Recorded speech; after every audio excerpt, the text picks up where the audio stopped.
you? Good. How are you doing?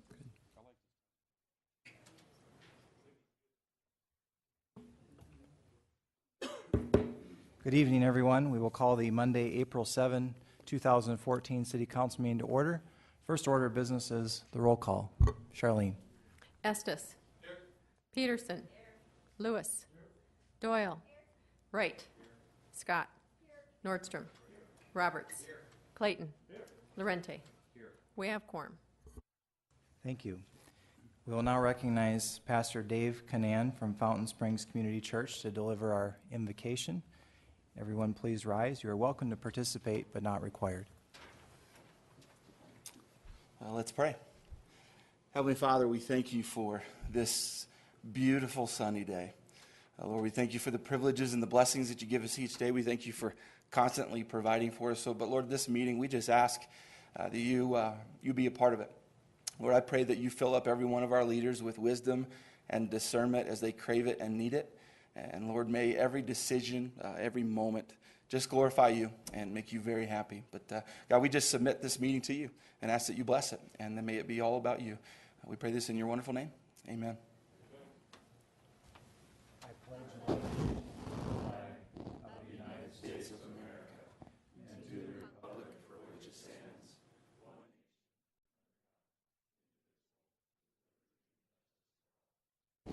nation.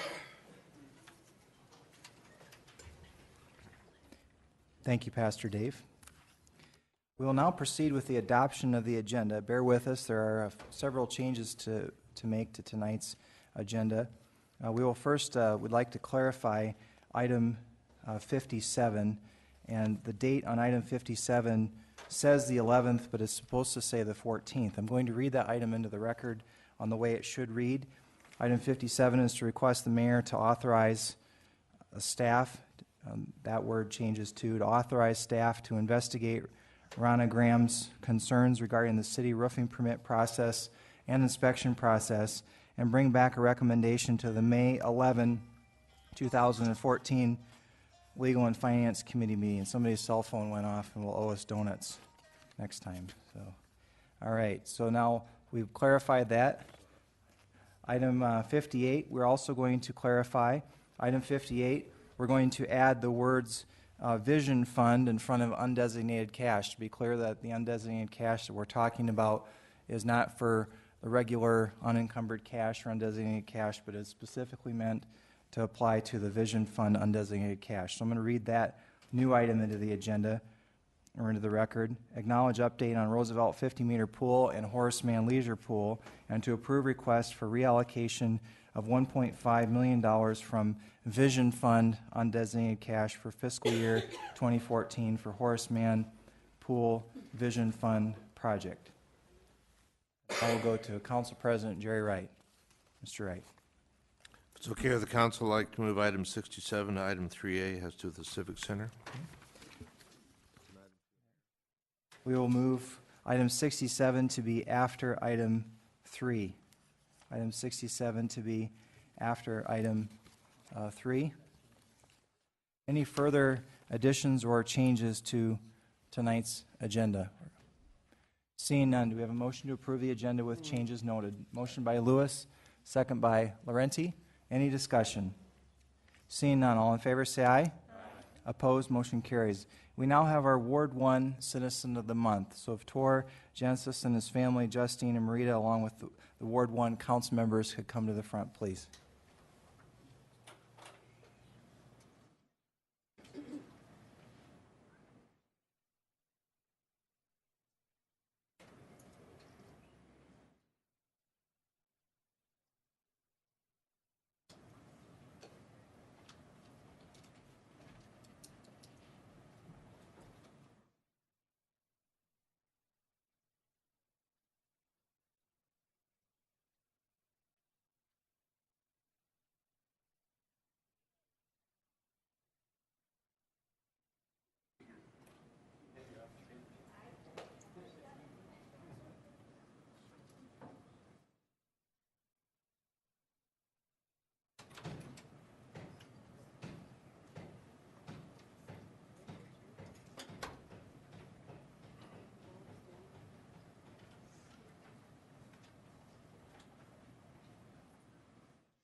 We want to take a moment tonight to recognize a very special citizen, not to be confused with the Greek god. Tor is actually his name. It's spelled Thore, but he's someone that many of us admire, and he's a friend to many of us as well. And so he's been nominated by our Ward 1 City Council members, Charity Doyle and Bill Clayton, to be our Citizen of the Month. And also his family is with him tonight, Marita and Justine.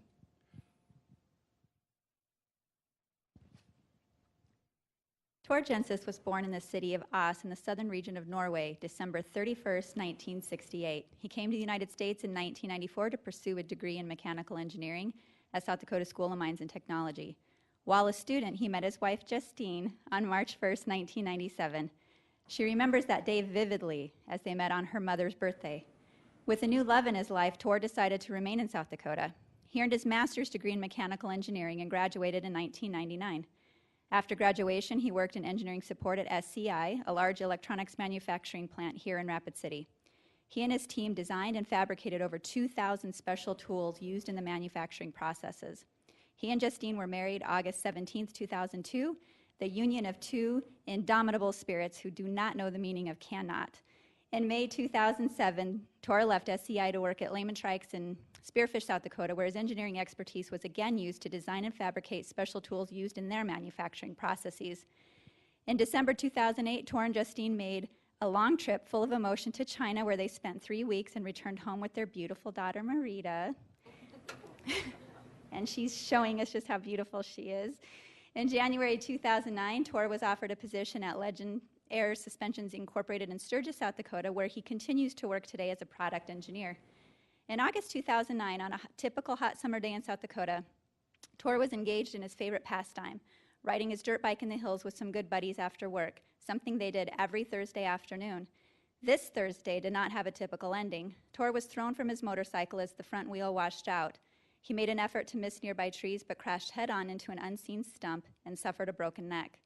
He spent 5.5 months at Craig Hospital in Inglewood, Colorado, where he and his family learned how to live again with this invincible man, husband, and dad, now confined to a wheelchair.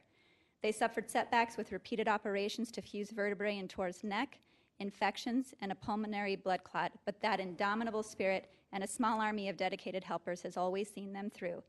Justine embraces the adage, "It takes a village." Thank you. Tor returned to work at Legend Suspensions immediately after completing rehab at Craig Hospital. Always the engineer, he has designed special tools to help himself remain productive at work and independent at home. He even designed his own eating utensils that enable him to feed himself within the limits of his mobility. His special needs require 15 hours to accomplish on a normal workday what most of us do in only 10, to which he says it isn't doing anything worthy of special recognition. Tor recently accepted a nomination for a seat on the South Dakota Vocational Rehabilitation Board. This position will require trips across the state, pulling a trailer behind the family van to attend meetings. This will be creating huge demands on him and his family, but they have graciously agreed to accept this additional responsibility as just another challenge.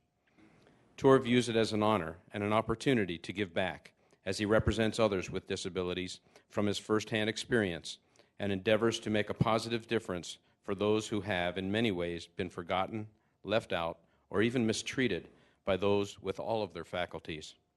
His humility, ever-present smile, positive attitude, and indomitable spirit are infectious to all he comes in contact with. This recognition as Rapid City's Citizen of the Month is more than well-deserved.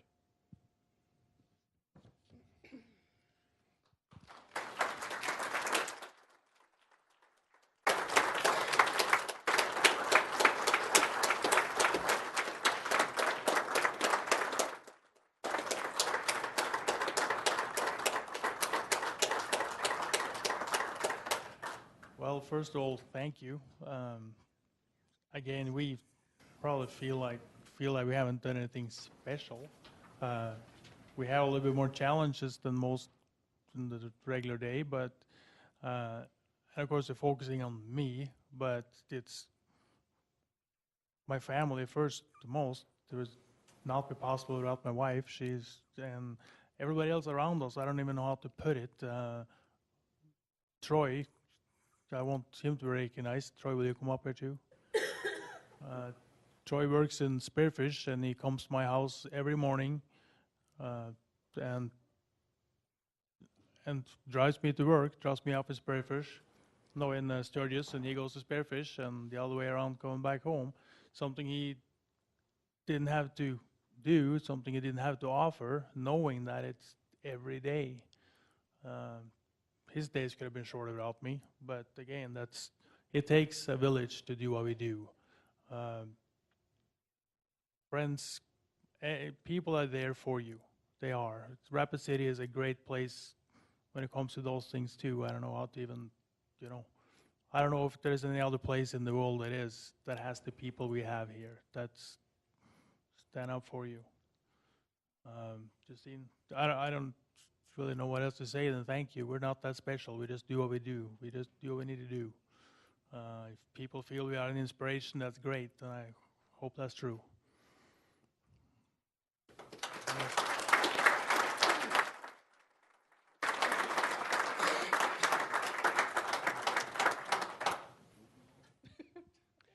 I'd like to say I met Tor when I worked also at SCI, and it's such a busy place, and there were so many people and so much going on that for the 2 years I was there, we just passed each other in the passageways in a cubicle city, and we never spoke, but I had the honor of spending 6 hours one night just a couple weeks ago. Started at 7:30 in the evening. I got out of there at 1:30 in the morning, but it was a glorious 6 hours that I spent with all three. Marita did finally poop out and go to bed, but got to meet the dog and Marita, and then Justine and Tor and I sat there, and I think we solved all the problems of the world. It was just a glorious visit, and my honor to be able to do that. Thank you.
Contributions to our community. And congratulations on being awarded Citizen of the Month. We now have our purple up for Military Kids Proclamation. So if Sheila Snyder could come up along with Colonel Kennedy and everyone else. And then we have 4 other city council members other than Bill Clayton who are veterans of our nation. And if the 4 of you could come up, Steve Laurenti, Amanda Scott, Council President Jerry Wright, and Richie Nordstrom. So we are privileged to have 5 members of our city council to be veterans of this great nation.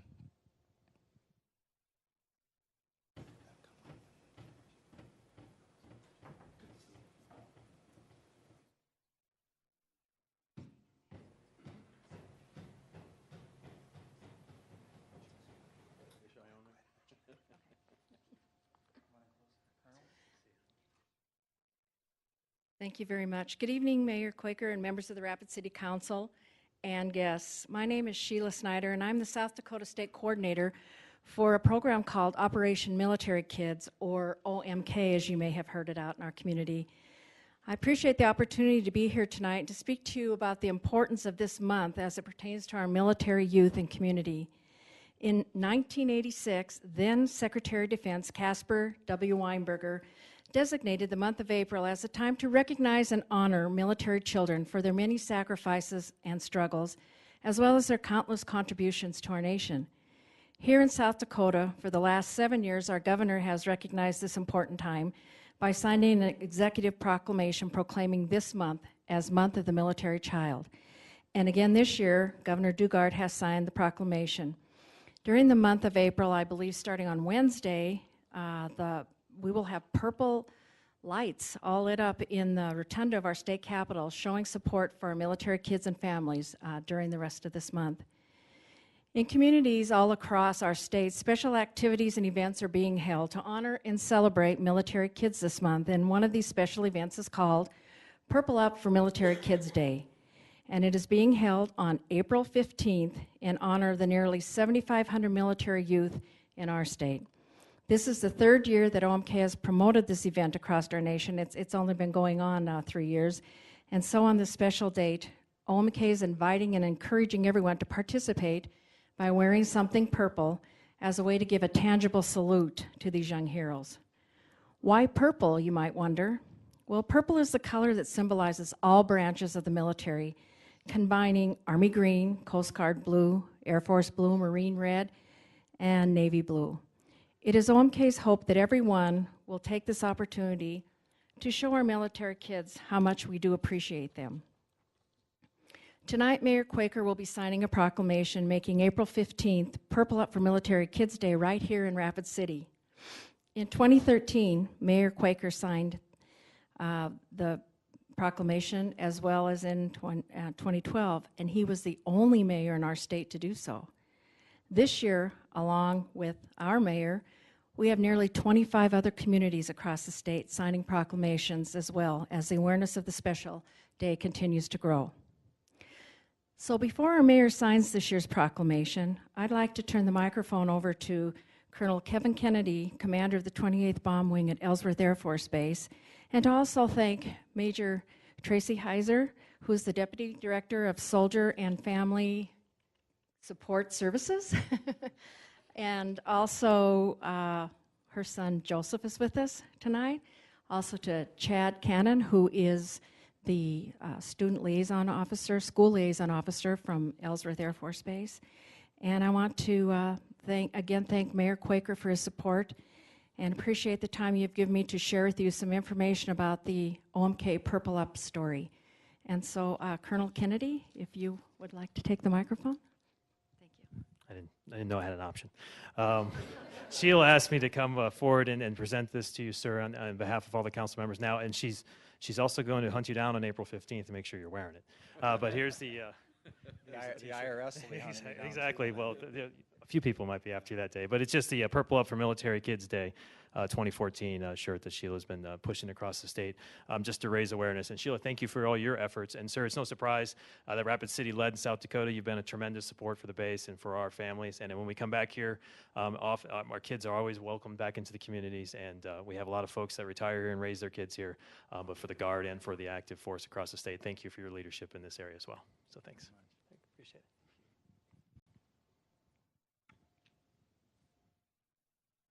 Well, I appreciate the presentation of the purple shirt. I want you to know that I looked for a purple shirt in my closet today.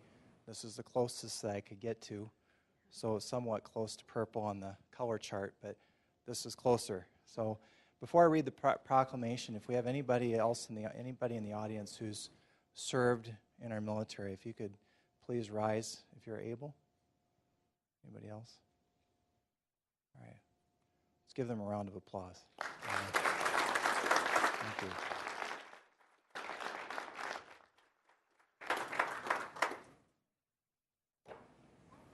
Whereas thousands of brave American service members from South Dakota have demonstrated their courage and commitment to our freedom by serving the armed forces of the United States of America around the globe.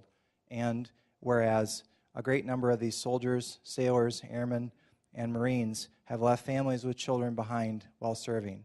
And whereas these children are a source of pride and honor to all of us in Rapid City and South Dakota, and it is only fitting that we take time to celebrate their spirit and recognize their contributions, letting our men and women in uniform know that while they are taking care of us, we are taking care of their children. Whereas April is designated as Month of the Military Child in South Dakota by executive proclamation of South Dakota's Governor Dennis Dugard, and is also observed across the nation.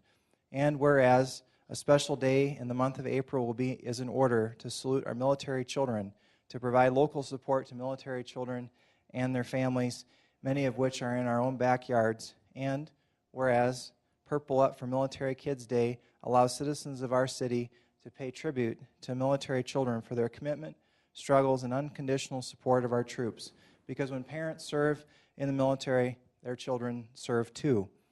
And whereas April 15, 2014, no longer known as Tax Day, is now known as Purple Up for Military Kids Day, a special day to show local support of our military children and families. And now, therefore, I declare April 15, 2014 as Purple Up for Military Kids Day.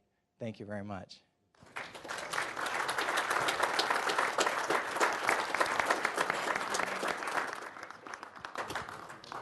Anything else? Any closing thoughts? No. Okay. No, All I right. think we're good. All right. Thanks, everybody, and thank you for your service. The members of the council that are up here, thank you very much for your service. Thank you. We'll gather in for a picture.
Thank you, everyone. In just a moment, we will be going into executive session. I'll be entertaining a motion. Before I do, I want to read the 4 items into the record that we will be discussing in executive session. The first is item 2A, which is seek authorization for staff to seek an injunction against Lazy P6 if it chooses to utilize a holding tank installed on property located within the development known as Southgate Commercial Condos, generally located at the south end of 5th Street and Catron Boulevard. The next item to be discussed in executive session is item 37. Item 37 and 38 are both resolutions of necessity relating to the acquisition of public right-of-way, exercising of eminent domain in the Enchanted Pines Drive western and eastern portions of Enchanted Pines Drive. So it's item 37 and 38. And we'll be also discussing item 55, which is authorize mayor and finance officer to sign settlement agreement and release in full of all claims related to the Mallow fire. So we have 4 items, again, that we'll be discussing in closed session, 2A, 37, 38, and 55. Do we have a motion? We have a motion by Amanda Scott and a second by Richie Nordstrom to go into executive session to consult with legal counsel about proposed pending or proposed or pending litigation and contractual matters pursuant to SDCL 1-25-2 subsection 3 per the 4 items I just mentioned. All in favor say aye. Aye. Opposed? Motion carries. We are in executive session.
Do we have a motion to come out of executive session? Motion by Scott, second by Clayton. All in favor say aye. Opposed, motion carries. We are on item 2A. I'll read it into the record. This is authorize staff to seek an injunction against Lazy P6 if it chooses to utilize a holding tank installed on property located within the development known as the Southgate Commercial Condos. This is generally located at the south end of 5th Street and Catron Boulevard. Do we have a motion? We have a motion by Nordstrom and a second by Wright. Any discussion on item 2A? Seeing none, all in favor say aye. Aye. Opposed, motion carries. Items 37, 38, and 55 were also discussed in executive session. We will deal with those items later on in the agenda. Now is the time for members of the public to discuss or express concerns to the council on any issue not on the agenda. I do not have any general public comment speaker request forms. Have I missed anyone? I do not have any general public comment speaker request forms. Seeing none, we'll move to item number 3. This is the Library Board's annual report, and we'll now recognize the chairman of the board, Rod Pettigrew. Good evening, Rod.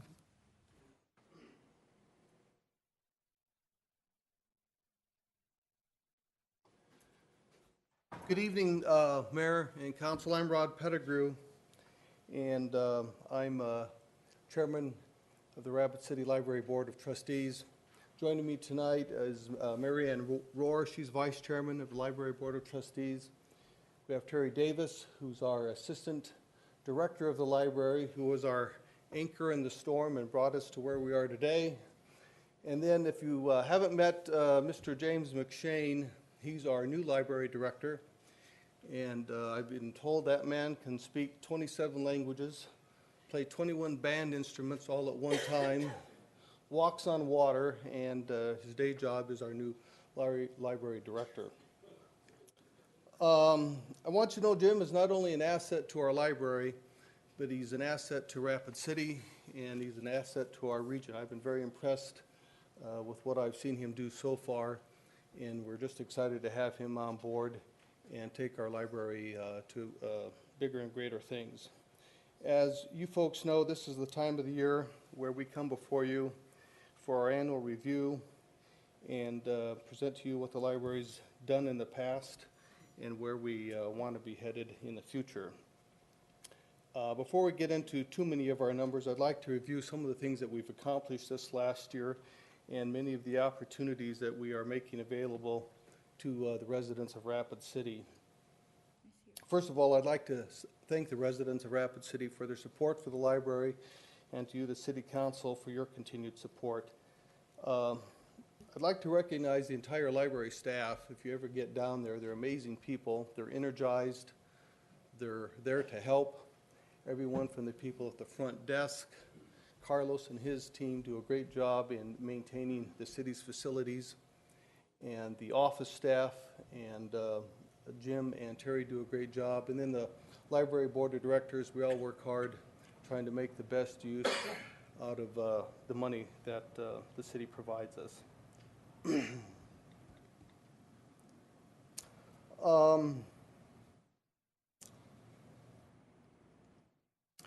Not only do we have a new director this year, but two of our board members chose not to renew their terms on the board, so we also have two new board members, and again they're bringing a lot of new direction and insight to our library. Libraries today are more than books. When I grew up, the old library was down where TSP is located, and I remember going down there with my mother, and I mean the stacks were 10 feet tall and all it contained was books. Libraries today are a gathering place. As we've experienced the last year, our libraries have become more urbanized, and we offer meeting rooms. In fact, my wife tutors a woman down there every Saturday wanting to learn English. We have other people that are using the library. We have students using it for research, and we have people using the internet on a daily basis. And the library has become a very active, vibrant part of our community. Just as summer nights and some of the downtown development is happening, I believe if you have an active library, vibrant library, you have an active, vibrant community. In search for our new library director, we often heard from many of the candidates that could not believe how far we had progressed with technology in our facilities. And I do a fair amount of travel throughout the United States and the world, and whenever I get into a new city, I always try to seek out look for the local library, and I'm always amazed at how advanced ours is, the technology that we have, and the facilities that we have. I was in the library a couple weeks ago for one of the many meetings that I seem to attend down there. And there happened to be a male and female, husband and wife there, and kind of engaged them in conversation, and they were from Germany, touring the United States for whatever reason. I suppose Mount Rushmore attracted them to Rapid City. And got talking to them, and they were using the library kind of as their headquarters because they had an emergency family issue back in Germany, and they could not believe the service that our library provided for them to use the internet. So the staff was very cordial, telling them other places to go see, and they told me that they were probably going to extend their stay in Rapid City 2 or 3 more days just because of the services our library was providing them with. A couple new programs that we've got going at the library that I think are really interesting. I don't know all the details on this one, but it's a new program. It's called Reserve a Librarian. And members of the community can call and reserve 30 minutes of a librarian's time. If you want to do research for Christmas, you got a Kindle or an iPad and you don't know how to use it, you can reserve time with the library staff, and they will, teach you, show you how to do that stuff. I've checked with Jim. I got a large yard, trying to see if I can't reserve 3 or 4 librarians once a week to come mow my yard, but he didn't think that would be acceptable. We have an active foundation. If any of you have attended any of the foundation meetings once a month, one month Jim did a presentation on playing some flute that he had. I can't pronounce it. A couple months ago we had a retired FBI agent present to the public on what it was like to be an FBI agent. And a couple of the new things that I think are really cool is a challenge for all libraries is the late fees and the fines, and how much resources do we use in the city attorney's office in trying to collect a $35 fine or an $80 fine. I just don't believe that's a good use of city time and money. So I think this was Jim's initiative. Instead of us having movies that we actually check out, patrons will be able to download those or stream those to their home computers. So that saves us, the library, the cost of purchasing the movies. A lot of them don't come back. People lose them. I suppose there's some outright thieves in there that take them home and don't intend to bring them back. But it's quite an expense and time-consuming issue for us all the time to address these issues. So by going to a streaming service, we can eliminate the purchase of these videos and not waste city's time in trying to collect those fines and fees. And if people don't watch it, I think they reserve it for, I don't know, a week or so, and then it's done, and they can't access that again. So that's one thing we're doing to try and improve library services. They can also download ebooks, which again makes it much more convenient. Library isn't having to buy books and then look for lost books or books that aren't returned. It's just another way we can save some money and, I believe, provide better service to the community. Just like a business, our library offers great products, great services, and a great environment. And with all those things in a business, your business will grow and prosper, and we're seeing that's what's happening at our library. This last year, we have implemented a filter system on all of our computers to restrict patrons from accessing inappropriate sites. And also this last year, as you all know, we implemented a security company to provide security down at the library. I want to give hats off to Black Hills Patrol. They've done an outstanding job with working with us down there. They've been very flexible. It's a new avenue we're going down, but they've been very helpful in us in getting that set up. We've had great feedback from the community. As you see by our report that I believe all of you got, our numbers continue just to go off the charts. And I believe that's because we're providing a safe, friendly environment. We're seeing families come back, and people who in the past were not so cordial in visiting our institution are now back there and enjoying the library. I'd like to call your attention to one item that I think the board should be very proud of. At the end of our budget year this year, we will turn back to the city $50,000. That was accumulated from vacancy savings. And as you know, we could have, through processes, taken that money and spent it or used it elsewhere, but the board thought it was in our best interest and the community's best interest to turn that money back into the city. As you look at the chart that you got from our staff, our computer use is up over 25%. Computer login hours are over 237 hours. Total downloads are over 77,000. The digital use is up 38%. Ebook checkouts is up 44%. There's 410 questions answered every day, and we have 552,000 social media hits a year. So again, that tells the library board that we are doing things right down there. The community wants our library, they support our library, and we appreciate your support. So I'd be glad to answer any questions, take any comments, and if I can't have adequate people here who are smarter than I am that can answer your questions. Thank you, Chairman Pettigrew. We'll first go to Alderwoman Bonnie Peterson. Bonnie. Thank you, Mayor. I'd make a motion to acknowledge the report. A motion by Peterson and a second by Doyle. I would also like to say that I've been serving on this library board this 6-7 months, short time, but it's got great people, a really dedicated and talented staff. And also want to tell you that my book club, I don't know, we've met for probably 12, 15 years now every month. And 80% use the e-downloads for the book.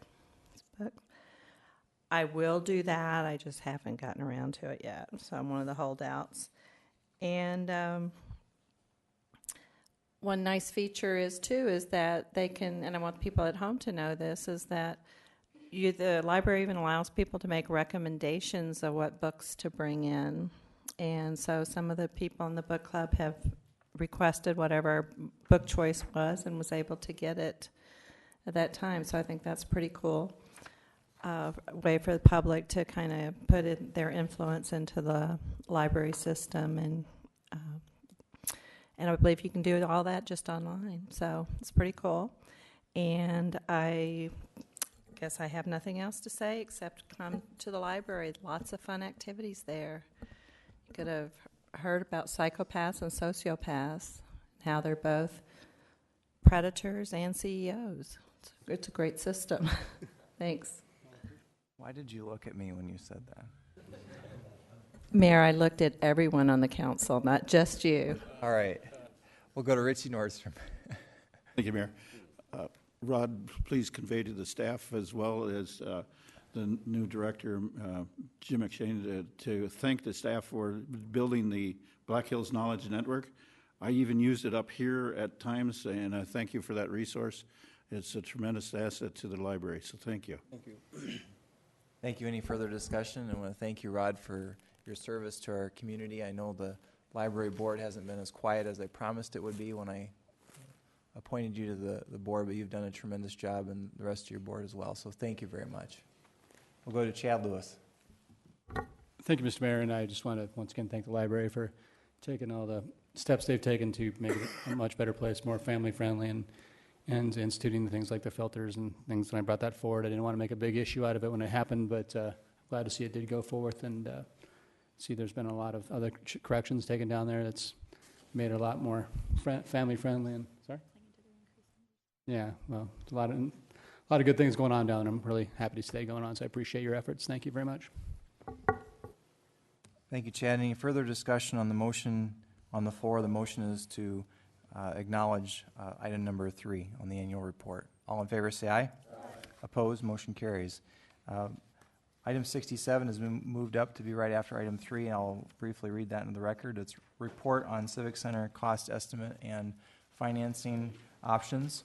And Donovan Broberg from ARC International, if you would like to come up and give us a brief update on the status of the cost estimate, and then we'll turn the floor over to our City Finance Officer, Pauline Sumption.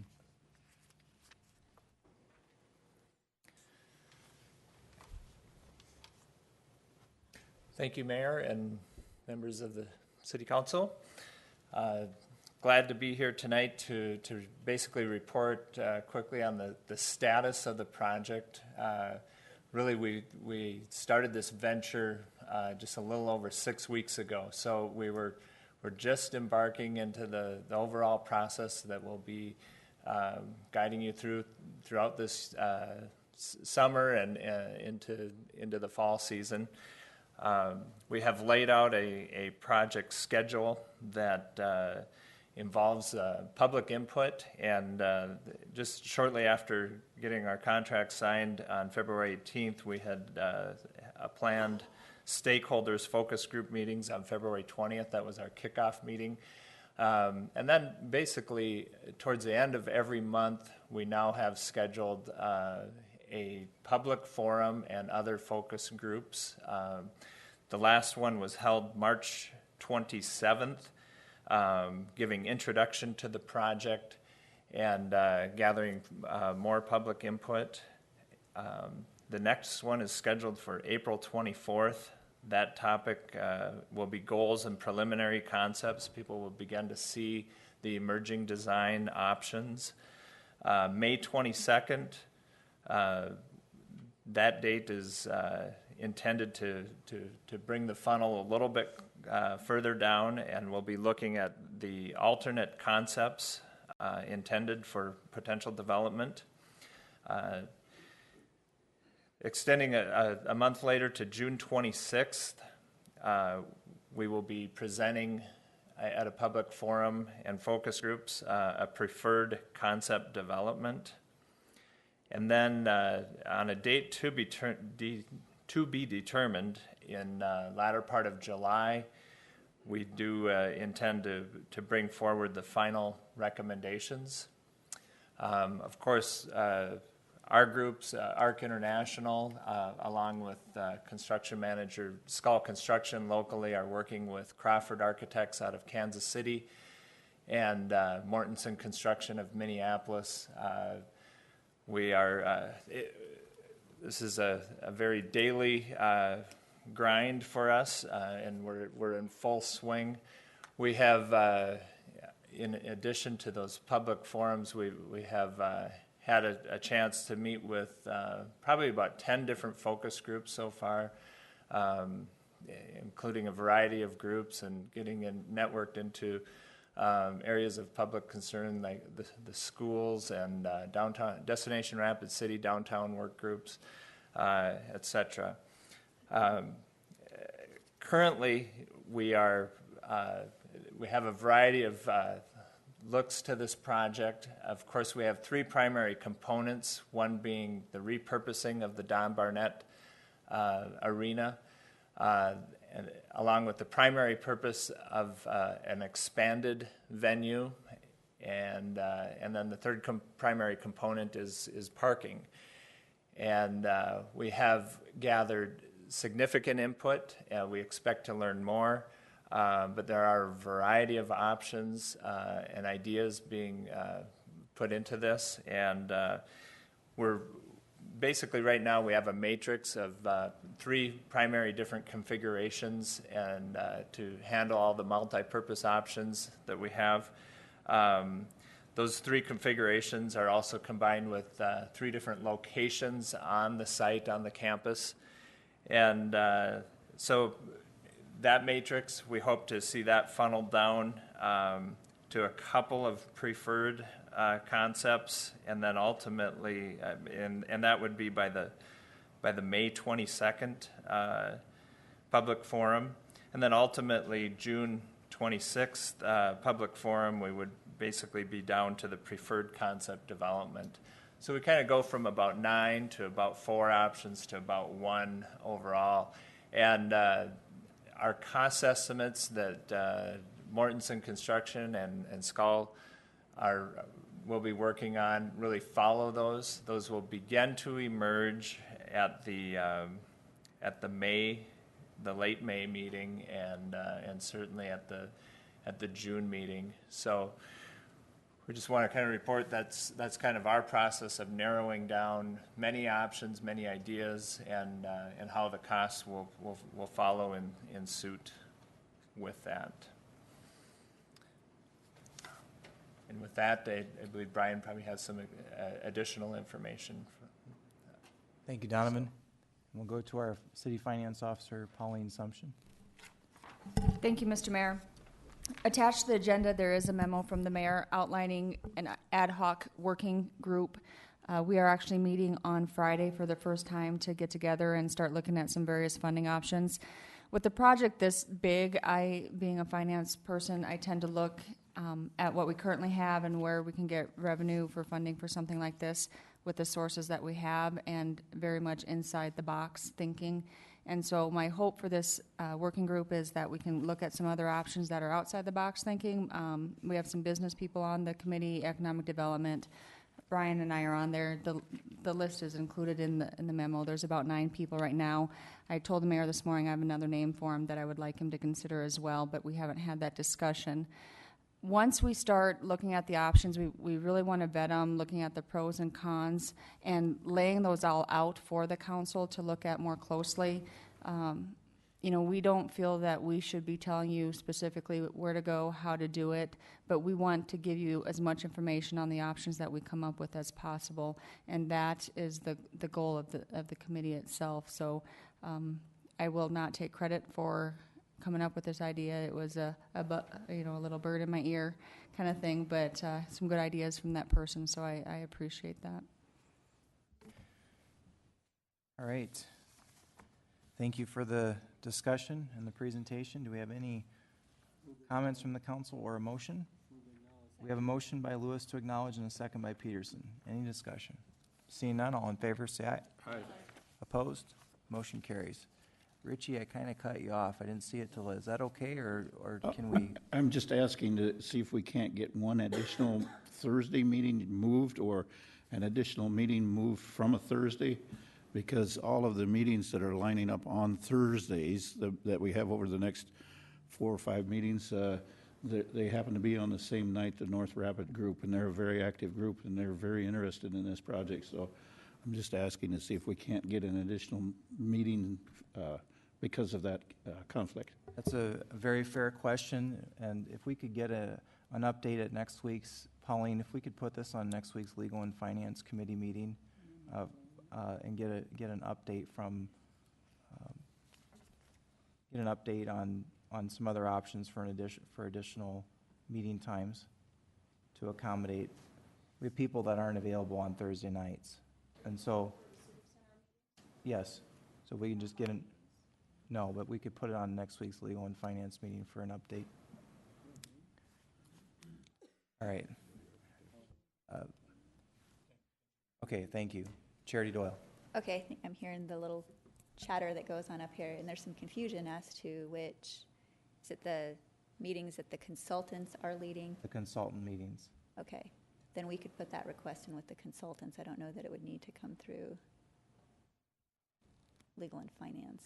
You know how long that would take? No, what I'm saying is that they can bring an update to Legal and Finance next week on some other times.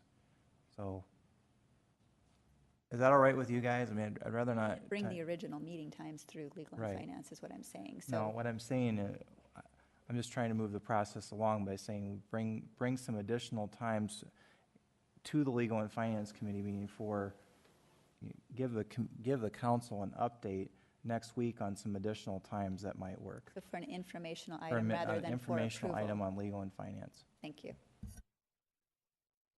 All right, thank you. All right, we will now move on to the rest of our agenda. We're now on items 4 through 60. Public comment is now open on items 4 through 60. I have one speaker request form so far, and that's on item number 37. This is from Larry and Mary Stevens, and we'll go to them at this time on item number 37. And while they're coming up, item 37 is resolution of necessity for the acquisition of public right-of-way over private property, use of exercise of eminent domain. This is in the Enchanted Pines Drive western and eastern portion areas. Thank you, Mayor and City Council. We would like to approach the council again. This is the second time we've come before the council with a concern about the acquisition of the property through the eminent domain process. This process started almost 2 years ago. The first letter that I got from the city was dated November 5th, 2012, about the possibility of doing this. And we thought that it was a good idea that the city did some things with that if it made sense to them, because we felt the same as we looked at the properties that were up in that area. But as time has gone on, I think my wife and I, we've become kind of disheartened by the process. The process has not been what we think has been a very fluid process. And really, at some point, I'm starting to lose some of my good faith in the process that we've had with the city. We're seeing and hearing some things as we go through this that just don't seem to be a part of what were some of the initial thoughts that were going with this. In fact, even as we looked at the agenda tonight, we caught something that just jumps out at us just very vividly. On March 18th, I believe it was, Wednesday, I stopped down and visited with the City Public Works about this issue and shared with them, with Mr. Tech at the time, that my wife and I would be willing to look at not only a 30-foot easement, but possibly the 52-foot easement if it really met the city's needs better. Because at some point, it may. And that way they wouldn't have to go through this process again with maybe another property owner up there besides us if we happen to be gone. So it would really kind of clean that mess up if it was there.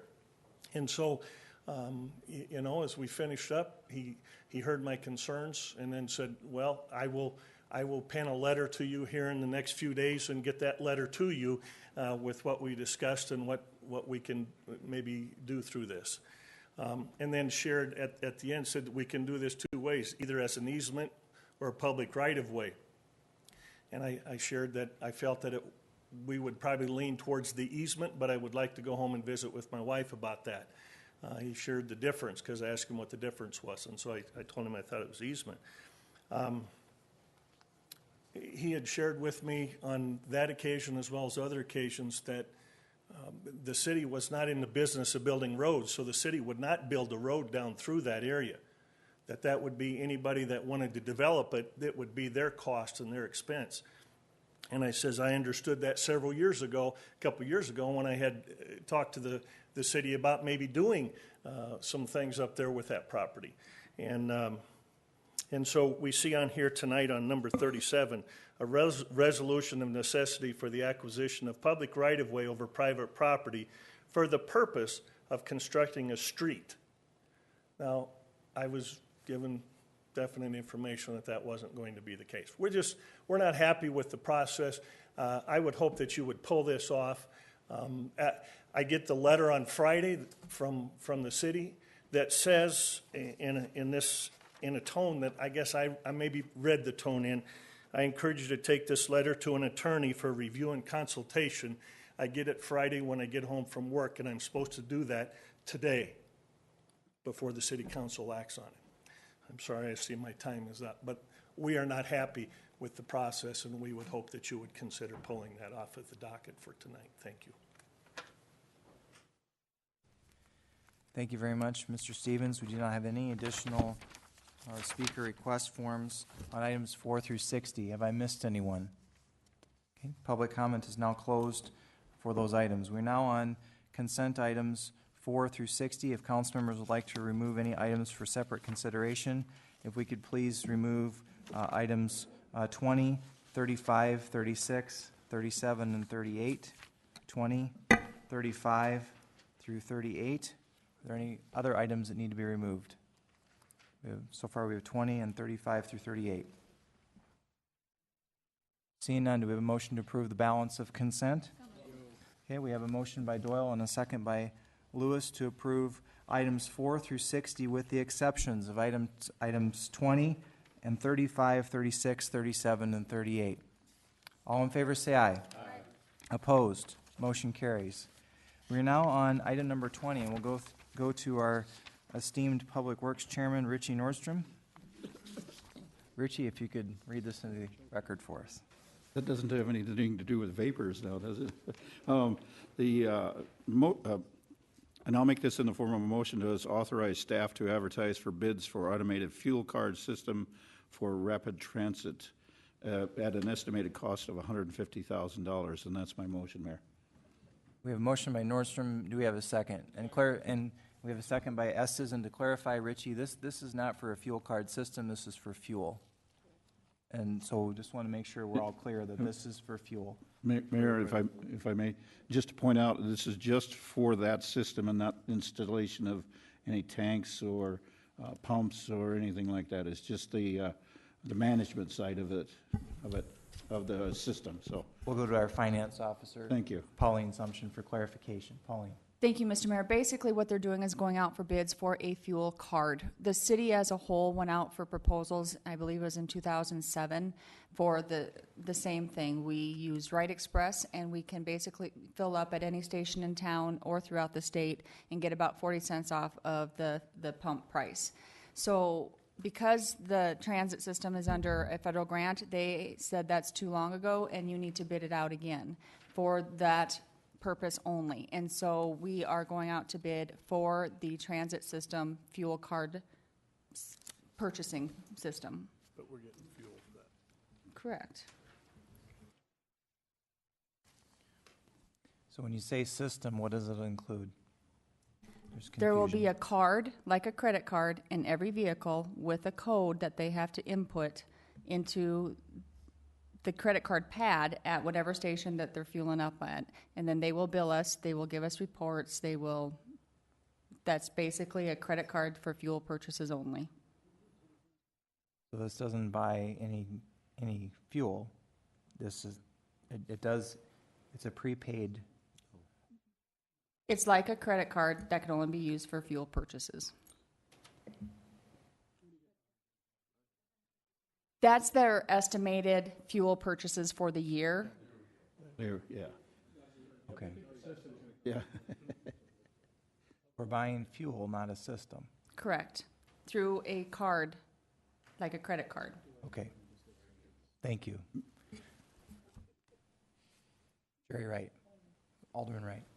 I know exactly what you're doing, but I'm not sure everybody up here fully understands it. But this is authorization to buy fuel through a vendor that provides a fuel card system that will track your fuel purchase and consumption and your vehicle records, correct? Thank you. Okay. So you can buy fuel at multiple locations, and we're not installing a fuel card system. We're not putting any fueling system, any of that such. It's just record.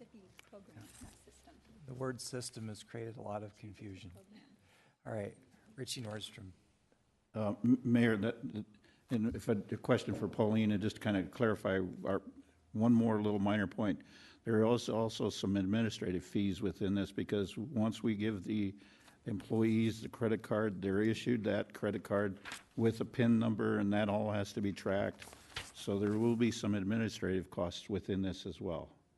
Am I hearing that correctly? On the city side or on the vendor side?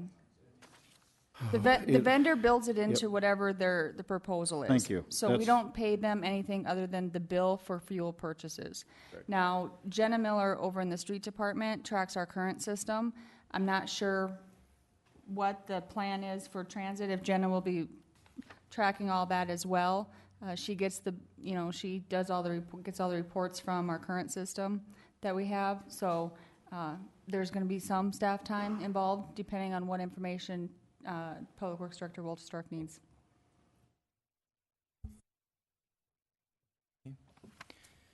Any further discussion on this item? Seeing none, all in favor say aye. Aye. Opposed, motion carries. We will now go to item number 35. Richie. Or is that 25? 35. 35?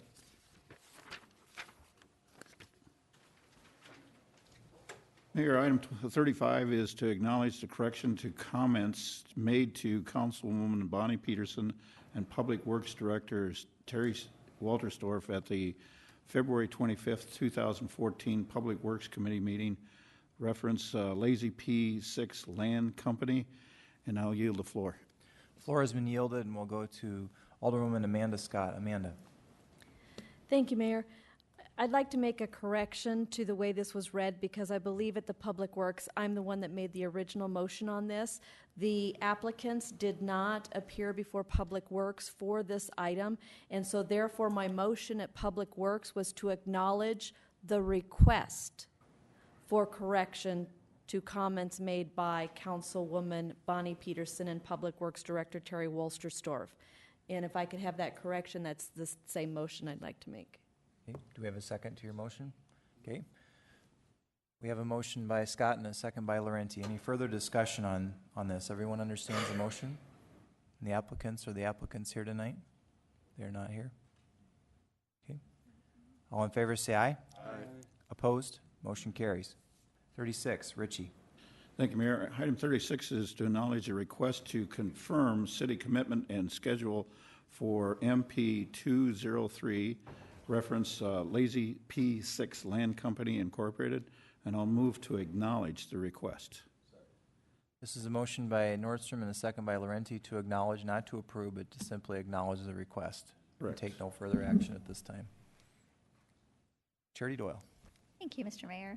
Okay, the question that we have been posed with is, this was supposed to be an acknowledgement that the plans have already been confirmed, was it not? It's not just, they're not requesting something, they're asking that, they say that the request was already granted in 2009. So I'm just trying to get some clarity because once again, we're getting different. If we could go to our Can you help us out with that one? Public Works Director, Terry Wolterstorff. I'll do my best. Thank you. I believe the meeting back in 2009 was probably between then Mayor Hanks. I believe Alderman Wright was potentially at that meeting. He could probably shed some light on the conversation at that meeting. And I think there was some agreement that the stormwater detention cell, the city would complete the construction on it, but I think there probably was there were some conditions attached with that more than likely. Since that time, and I think the thought process at that time was that the solid waste facility, the solid waste enterprise fund, would be footing some of the bill on that. Now, move forward in time, new public works director, some new circumstances there. I personally do not believe that the solid waste facility or the solid waste enterprise fund should be footing the bill for a stormwater pond, even though part of the pond is on the city landfill property. There's no additional runoff above the natural runoff that is generated by the landfill facility. So there's no additional costs associated to the city due to the landfill. So my comment to the developer and the consultant was that I could agree to doing some additional work there, but I felt the appropriate funding source was probably the newly developed stormwater utility fund. Keep in mind that the funds won't be available till 2015. Also keep in mind that those funds are generated by properties within the city limits based on the use of the lot and the acreage. So when I originally wrote my letter back in December, I was under the assumption that there would be some annexation occurring in the area since they were under construction and things were moving forward. When things seemed to stall here over the last couple months and they started asking when we were going to proceed on the design, my comment was, I have a hard time coming forward to the city council and ask for funding from a drainage utility when there's no annexation occurring out there. I don't think that's fair. And we have time to do the design. Design can happen anytime in 2014. Construction can happen in 2015. I still think at the end of the day we can move forward in that way, but I think out of fairness to the stormwater utility and the other taxpayers in the community, I think some property should be annexed out there. Okay, you said that there were new circumstances other than the creation of the stormwater utility fund and the lack of annexation thus far. What other circumstances were you weighing? There seems to be a never-ending delay in annexation. Okay. What the original request? I mean, was that an agreement? Do we have an agreement that said by such and such a date the city would take care of this? There's no request. There's no formal agreement at all in place. Typically, Under past operating practices, developers paid the cost of stormwater ponds that were shown in their areas. Why Robert Ellis, the Public Works Director at the time, agreed to some of the funding, I don't know. As I mentioned, Alderman Wright was in the meeting, I guess, so potentially he could shed some light on that. Okay, I'll yield to Jerry then. Thank you. We'll go to Alderman Jerry Wright. Jerry. I'd love to set the record straight. Yes, I was the superintendent or supervisor of that department. And yes, I recall a meeting or possibly discussions with the owner. And I believe Robert Ellis was there. And the gist of it was this. I was very interested in acquiring additional property for the landfill on the west side of our property line, which was immediately adjoining and adjacent to the P6 property. And my intent at that time in any discussion that I had in spending solid waste money or solid waste enterprise fund money for the construction of that facility was in my mind to be traded for the purchase or acquisition of land for the landfill, okay? I don't recall ever there being any form of an agreement of sorts. You can certainly go to the solid waste division. I know I kept very good records, and you can check and see if there's anything on file. You could also check within Public Works and see if there's any records on file from that time frame. I think that they would shed a lot of light if they do exist, but there was, as I remember the meeting, it was basically an informal discussion on options and possibilities. And to this day, if I were sitting there and I had a chance to acquire some additional buffer for the landfill, by spending some money for the construction, I'd do it in a heartbeat as long as it was reasonable. That was the deal. It was purely a discussion. And I don't ever remember there being a solid, firm handshake or any form of agreement. And I think it would really be wise to call Robert Ellis, who I believe is in Eden Prairie, Minnesota, and ask him, Terry, ask him what he recalls. And I would go back to the records and see what's there. Any questions? I'm wide open. Thank you. Any further discussion on the motion? Everyone understands the motion on item 36? Everyone understands the motion. All in favor say aye. Aye. Opposed? Motion carries. We're now on item 37. Richie. Thank you, Mayor. Item 37 is to approve a resolution 2014-042, a resolution of necessity for acquisition of public right-of-way over private property for the purpose of constructing a street and other public infrastructure through the exercise of eminent domain. And I move to approve. And if I may retain the floor. Motion by Nordstrom. Do we have a second on item 37? Second it. We have a second by Wright, and Richie, you have the floor. Thank you, Mayor. I'm just wanting to make sure that the folks that are here tonight understand this is just the beginning of the process. It's not paperwork's not going to get filed right away. And my urging to you folks is to seek legal counsel on your side so you get a second opinion, if I will, make that suggestion and urge you to do that. The other part of it is the process that I'm looking at, that really urgent on our side of it, is to take a look at the sewer issue that we're having adjacent to your property. And that's the other reason why there's a sense of urgency on our part, and that's the reason why I'm urging you to take the recommendation for legal counsel. And I'll conclude with that and yield the floor. Thank you, Richie, and we'll go to Alderwoman Charity Doyle. Charity. Thank you, Mr. Mayor. I would like to get staff to address Mr. Stevens' question, if somebody would like to take care of that with respect to there was not supposed to be a street and does say constructing a street. So it says it in the title, not in the resolution.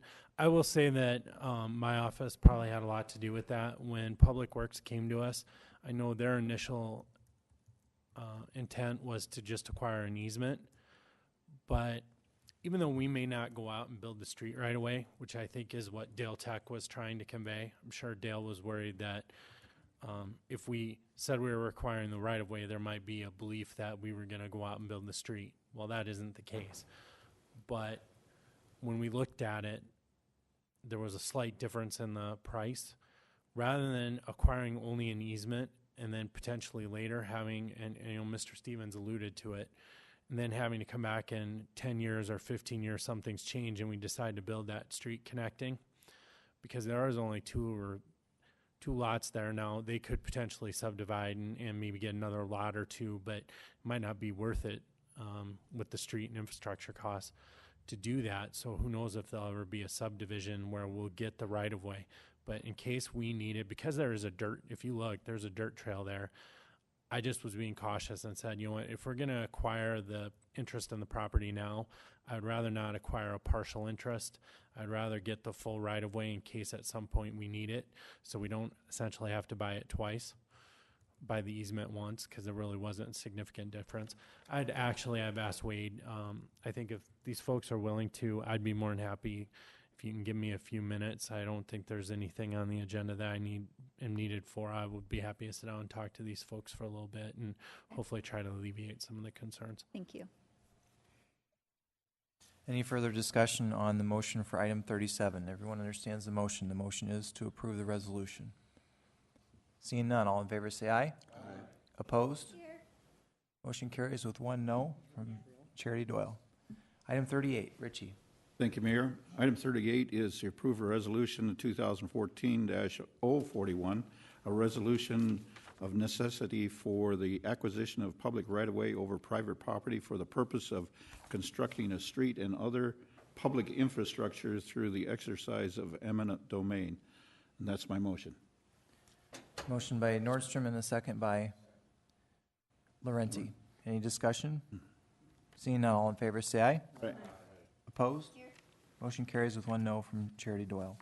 We're now at the end of consent. Public comment is now open for items 61 through 66. 61 through 66. We do have a couple of speaker request forms.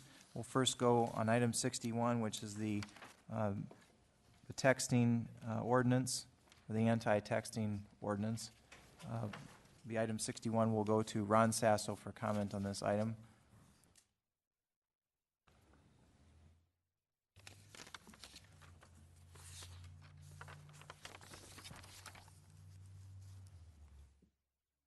Good evening. Good evening, Mayor. Ron Sasso, Ward 5. Just wanted to endorse and support this upgrade to the state texting ban. I do think that this is something that really should happen. I think, I know there were discussions in previous couple of years previously, but there was nothing on the books at the state level. With that change, I think it makes sense for us to be a little tougher. And given the fact that we have young drivers, 14-year-olds can be driving, brains are not fully developed until age 24 or 25. We have motorcyclists with the Sturgis Rally, and we have a lot of tourists who typically aren't sure where they're going. All those factors are dangerous factors for distracted driving. Adding the texting on top of that makes it much more serious, and knowing that just a couple seconds a vehicle can travel quite far, and one injury or one death can be obviously very tragic. I work with people with brain injury, so it's something, anytime you can prevent any type of injury, we're better off. I think it makes Rapid City safer. I know it will be something that will be difficult to enforce, but knowing that it's on the books, knowing that the possibility exists that it can be a more significant penalty, that may keep enough people prevent enough people from texting while driving. So I definitely fully urge passage. Thank you very much. Thank you, Mr. Sasso. We are now on public comment for item 65, and we'll first go to Kyle Treeler from Dream Design International. Item 65, and while Kyle's coming up, item 65 is request for oversize for Elderberry Boulevard in the Orchard Meadows subdivision, formerly known as the Wally Byam site. Kyle, the floor is yours. Good evening. All right, thank you. I'm Kyle Trelor with Dream Design, and I'm here representing Hanny Shaffey, who's in the audience for the Orchard Meadows development and request for oversize for Elderberry Boulevard. And got a presentation? There we go. I'd just like to take a few minutes here to provide some background information and some justification for the request. Now, the request is for the pavement, or the additional pavement for Elderberry Boulevard. It is a 5-lane street in accordance to Ordinance 1660-100, which reads, the developer shall not be required to pay the full cost of any highway or arterial street, but shall participate in the cost of these improvements in the amount that a collector street, including all utility and drainage improvements, would cost if situated where the highway or arterial street is located. Here you can see on the top we have the typical street section, a typical collector street section as defined in the Rapid City Code of Ordinances. What you have is a 32-foot wide paved width with two 12-foot wide traveled lanes and one 10-foot wide turning lane. As you can see below, you have the typical section that we're providing for Elderberry Boulevard, which includes 4 12-foot wide traveled lanes and one 10-foot turning lane. There are additional turning lanes that weave through there, but this is just kind of a typical idealized section of Elderberry Boulevard. The request details, you have 7-inch concrete pavement throughout the entire street section. We're only asking for the 2 additional lanes above and beyond the 3 lanes as stated in the ordinance. As you can see here, you have the 7-inch pavement, some gravel cushion that goes underneath that, and a little bit for the pavement markings. All in all, it totals about $135,701.07. Here's a layout view of Elderberry Boulevard as being constructed. As you can see, there's 5 lanes of traffic that conjoin with Highway 44 to the north there. I wanted to bring this up. It was discussed in the Public Works Committee meeting. We had some discussion on turning lanes and other similar developments, specifically on 5th Street, where you had a turning lane that was paid for by the developer. Well, here I also want to make perfectly clear that we're not asking for any compensation for the turning lane, but merely the 2 additional lanes located in Elderberry Boulevard. As part of the subdivision process, we're required to have a traffic impact analysis completed for this project. That traffic impact analysis identified that these additional lanes were required for regional flow of traffic. Essentially, the entire flow of traffic along Highway 44 was looked at, all the way from Pioneer Drive to the south up to the junction with St. Patrick Street to the north there, as well as Oakville Road.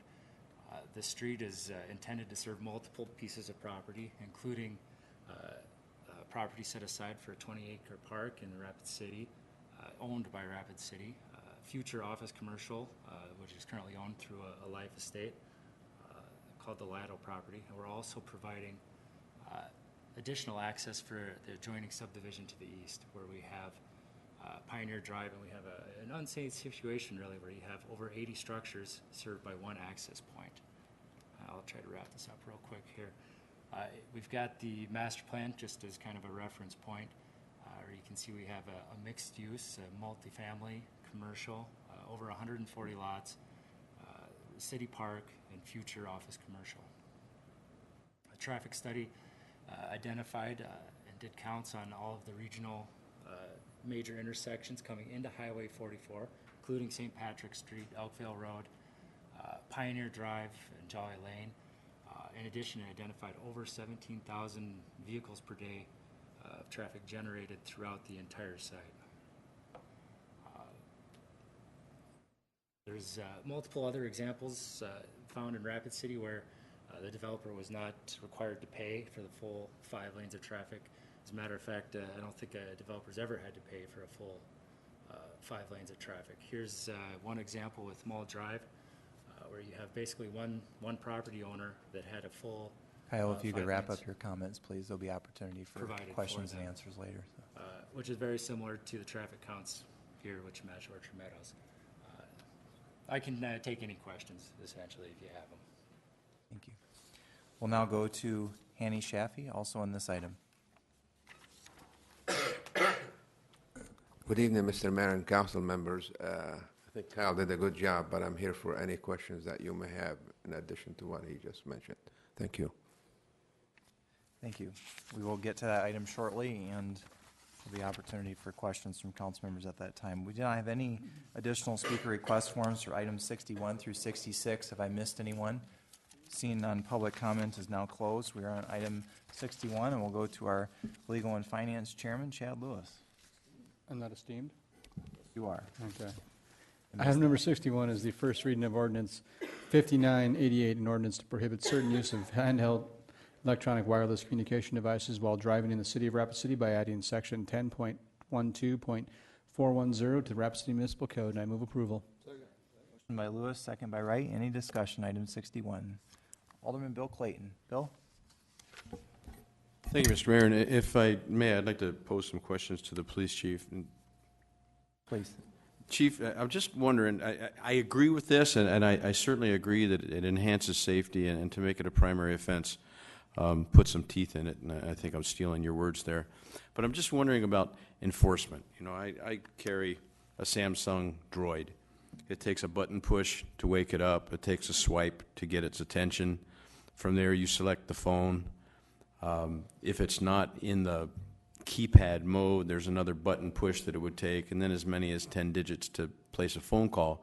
And I just wonder, you know, if a patrol officer were in his car somewhere in the vicinity of mine, and I were in fact placing a call, which I understand would be legal, a legal use of the phone, how in the world would somebody be able to tell if I was making a short text message or in fact placing a phone call? Chief Allender. Thank you, Mr. Mayor. Well, it's a good question, and it's one of the mysteries in the texting bans, this particular texting ban that the state legislature has given us for 2014. I should note that when we drafted the city ordinance, we intentionally drafted it to mirror the state statute to reduce the probability of having some type of legal challenge in the future. So I acknowledge right off the top that the wording and the ordinance in itself is awkward, and it really isn't meant to be enforced. So our removal of the secondary language, the secondary offense language, allows us to enforce it. Well, part of the plan here that we'll be working on is starting this month is how to discern between a phone call and other uses of the mobile device. And you know, there are going to be a lot of potentially legal uses of your mobile device while you're driving. And so we won't try to split hairs in this and count that the person has made 11 key strikes instead of 10 or any of those type of things. But we'll be targeting the extreme uses of texting and driving when both thumbs are involved for numerous key strikes, when the eyes are diverted from the road for too long. We'll be focusing on those primarily. But as you can see by the documents that I've provided the council, our real mission here is to bring about awareness and compliance with this law. I don't believe that the state law in itself is going to bring about compliance because it's a texting ban on the honor system. So we will be doing some interventions, stopping cars that we feel clearly indicate a violation has occurred. We'll be handing out material, issuing warnings, trying to get the public prepared for a texting ban. And all I can say about the future is Perhaps after we have all seen the groundswell of support from the communities across the state for a texting ban, we may be able to go back to the state legislature and get one that matters. That's what we'll be working toward, is making the best out of a bad law, first of all, getting a higher rate of compliance among our community members, and then setting the stage for a better texting ban in the future. And I know I overdid that, but simple answer to your question is we'll be targeting extreme uses of mobile devices and nothing where we have to question or count keystrokes for enforcement. Fair enough. And I guess it begs the question, and I'm not trying to expose anything, and I certainly don't have any ulterior motive. I'm just trying to understand. Would an officer, in fact, be able to pull somebody over and ask to see their phone to ascertain whether or not something illicit was going on? And let me just explain this. I work on Ellsworth Air Force Base. We had the wing commander here tonight. And the rule is on Ellsworth Air Force Base, you do not use your cell phone, period. And it doesn't even allow the use of hands-free. It's just forbidden. And I think I'd be supportive, really, of no cell phone use, because it's certainly a distraction, and we've got so many young drivers who have their hands full just trying to drive, based on a lack of experience. And now we add a cell phone to that mix, and we just create a dangerous situation. So, it's a tough job for you and your folks, because there's a lot of serious judgment calls that have to be made, and it's tough enough for them to navigate in their own vehicle, trying to peer or look, observe into somebody else's to try to figure out what's going on. And I would guess that, if in fact we've got some more teeth in an ordinance like this, that people are going to try to disguise their movement by holding the phone lower and in fact divert their eye attention further from the road and perhaps create an even worse situation if they're intent on trying to get away with something they know is illegal.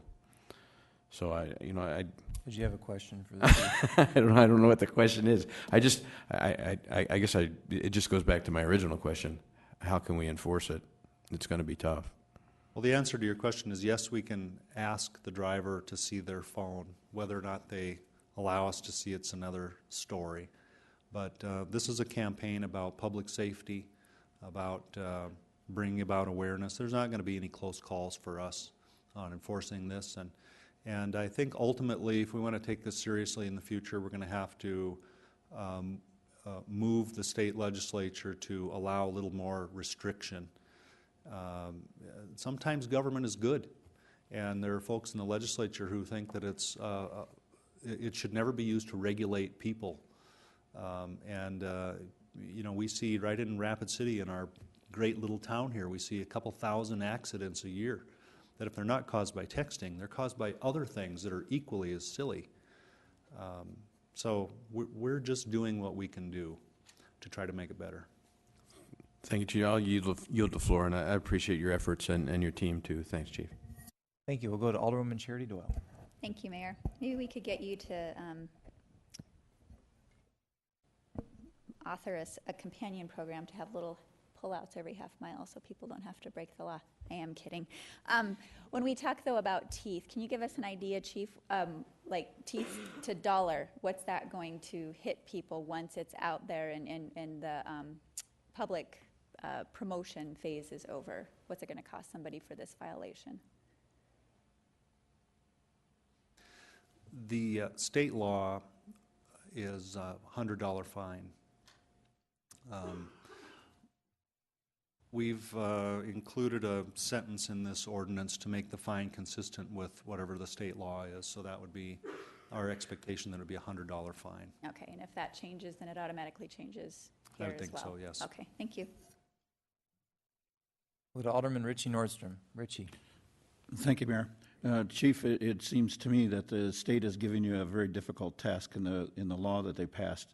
And it makes it more challenging, and I'd like to see you follow up on the efforts that you tried to do in the state legislature this last time around, because I agree with you that distracted driving is going to make things a lot more worse than what they are right now.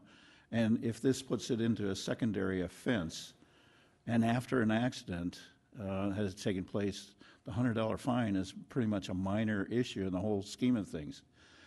So I'm hoping that once you have the opportunity to do a little more orientation for the public as well, and then getting the staff up to understanding distracted driving, and meaning your staff would have to involve in that and understanding what they're looking for, and just from a simple layperson's point of view, you'd be looking for weaving, for example, to start with, or somebody is getting out of their lanes, as an example, and you have the higher talent that can able to identify all those issues that lead up to it. But essentially, the way I'm reading the circumstances right now, you still can't do anything about any of that unless something more serious happens. Am I understanding that correctly?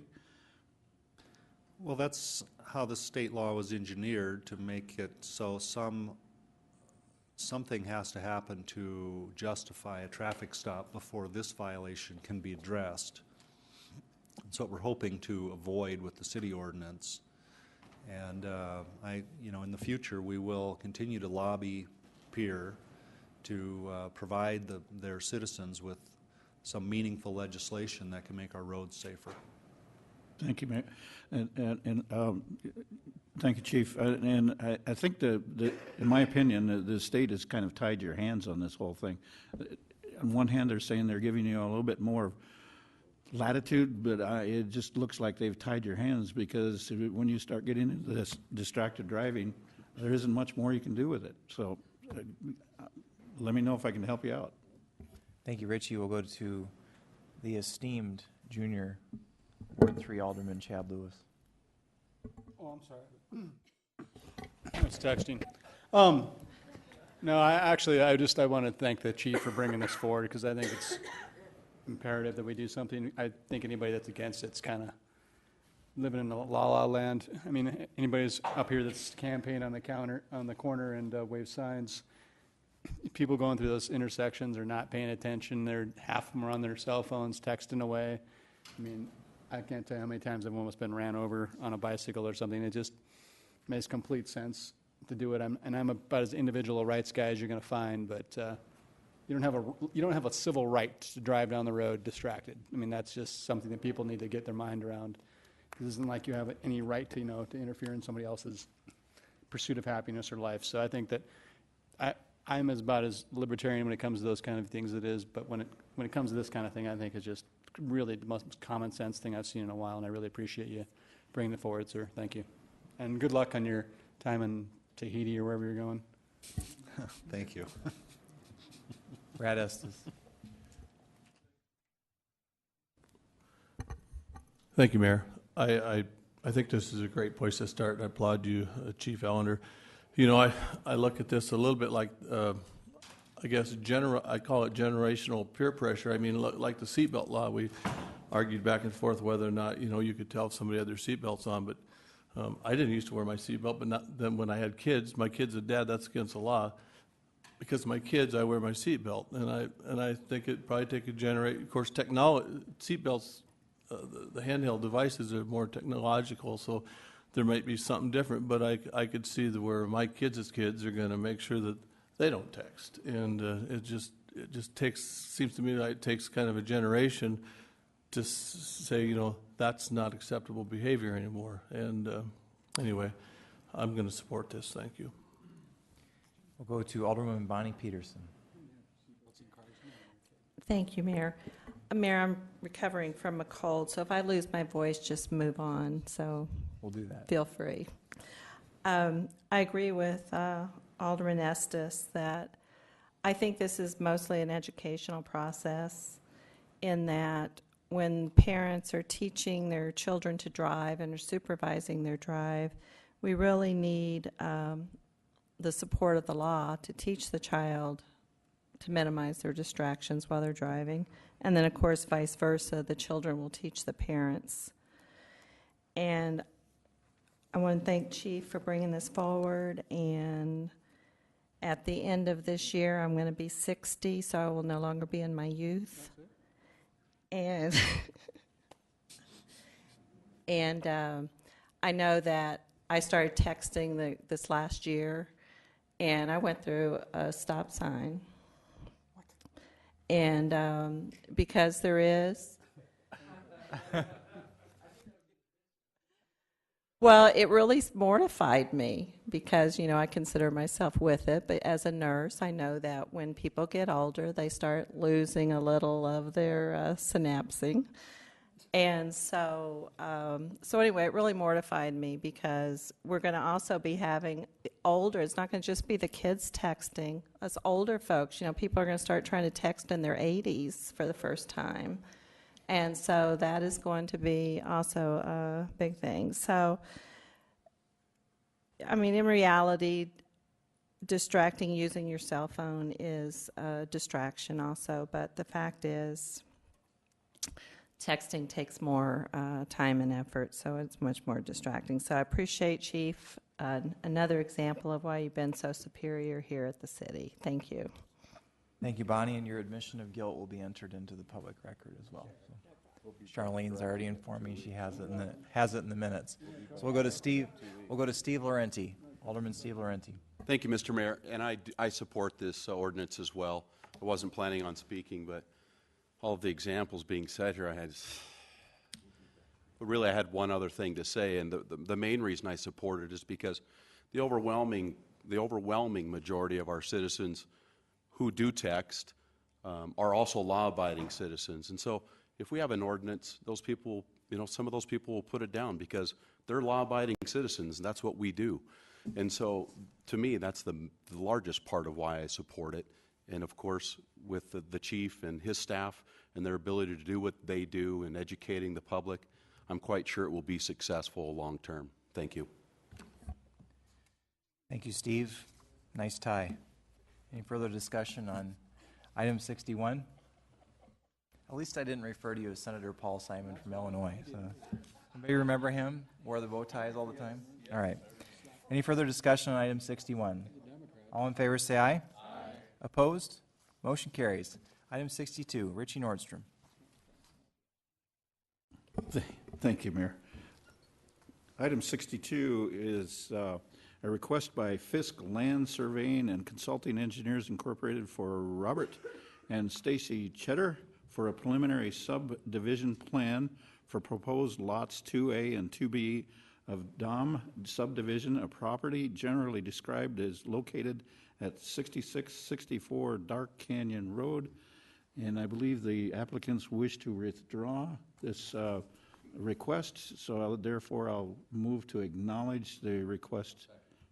Okay, we have a motion to acknowledge the withdrawal of the applicant's request, or the applicant's withdrawal of the request, and a second by Laurenti. Any discussion? Seeing none, all in favor say aye. Opposed, motion carries. Item 63, Chad Lewis. Gracias. Request the Mayor Quaker to provide report on existing developers agreement and all amendments regarding President's Plaza and the obligations incurred by the City of Rapid City, and I yield the floor. Thank you, and the report is attached, and we'll go to Alderman Jerry Wright. I just want to thank the mayor and his staff for making this information available. As you know, the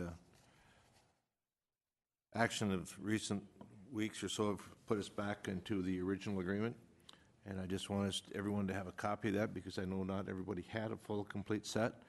And we're back to the 350 parking stall, land included, 2.8 million vision fund in the TIF-TID, and I wish us well, and I hope you all develop the passion I had for President's Plaza. I hope we can get her done. Thank you. Richie? Thank you, Mayor. As you know, most of the time you and I get along pretty well on the issues that are going on, but this one here seems to be one of those points that we don't agree on how the process worked. And I don't want to speak for Alderman Roberts here, but I was just disappointed in the entire process, how that developed and how it took place. And hopefully we can use this as a learning experience, but I just felt that there's some things that occurred in the entire process that was circumvented. And with that process that I understood to be in place to be utilized was not. And I feel it's delaying the project because of that. And from my point of view, being of the supporting the blue collar, the people that go to work and are probably going to start building this building, those are the people that I'd like to support and encourage them to hang in there with this, because it's all it's going to do is do nothing but good things. There's some things that were pointed out in the process that we worked out, but we tried to get to the end point, but I just felt like the process itself was circumvented. I don't want to use the word sabotage, but it was so doggone close to me as seeing and the process. And again, there were some other people on the committee that felt like we should have been able to move forward on it and maybe come to a conclusion that if the money was not available, then we could have reached that portion of the process. But everything along the line, I felt like was just everything was just circumvented. So I just felt disappointed in the entire process. And hopefully the developers can continue on and move forward with this original agreement that we're back to, primarily because I just want to see that parking lot developed into something that we can all be proud of here within Rapid City. Thank you, Mayor. Thank you, Richie. We'll go to Charity Doyle. Thank you, Mr. Mayor. I just want to correct one thing. As I recall, it doesn't really matter what determination the committee made because the developers withdrew the request. So, I mean, you can make all the determination in the world you want, and you can't really force them to acquiesce. So, I think chicken or the egg, just something to think about. Thank you. We'll go to Alderman John Roberts. Thank you, Charity. I believe this project can and will still go forward. I think that it may not be everything we've all envisioned, but hopefully this will be a new start. We'll all be on the same table and we'll go forward with it. I'm hoping. I still believe that this project can be done, and we need it. I mean, downtown Rapid City needs something of this caliber. We need to move forward with it, and we need to bring Rapid City, especially downtown Rapid City, into the 21st century. So I still have a lot of hope. Thank you. Any further discussion on this item, on item 63? Everyone understands the motion. To acknowledge. All right, we have, let's entertain the motion here first. We have a motion by Wright and a second by Peterson to acknowledge the report. John, we'll go back to you. Thank you, Mr. Mayor. I thought I'd take the opportunity to let the citizens know that I do not sit on the Presidential Plaza Committee. There was a 2-cent article in the Journal that was very funny. I love the 2 cents. It makes me laugh every day, and it really made me laugh that day when they said I was on the Presidential Plaza Board, or however they put it. I am not. I'm on the city committee looking forward, looking out for the taxpayers' money, not on the Presidential Plaza Committee making money off this project. So thank you very much. Any further discussion on the motion on item 63? All in favor say aye. Aye. Opposed? Motion carries. Item 64, Chad Lewis. I guess. Okay. Request a note for oversize Eldenberry We're on Boulevard. item 64. Sorry. Sorry, I'm learning to read. Acknowledge the fiscal year 2013 annual financial report. I move approval. Motion by Lewis, second by Roberts. And we'll go to Pauline Sumption for a brief explanation. Pauline? Thank you, Mr. Mayor. You approve to acknowledge. Perfect, because I just wanted an acknowledgement on this. And I apologize, time kind of got away from us again, and I had sent you guys an email with the attachments. I asked Charlene to attach it. I also put copies at the dais for all of you with a little summary.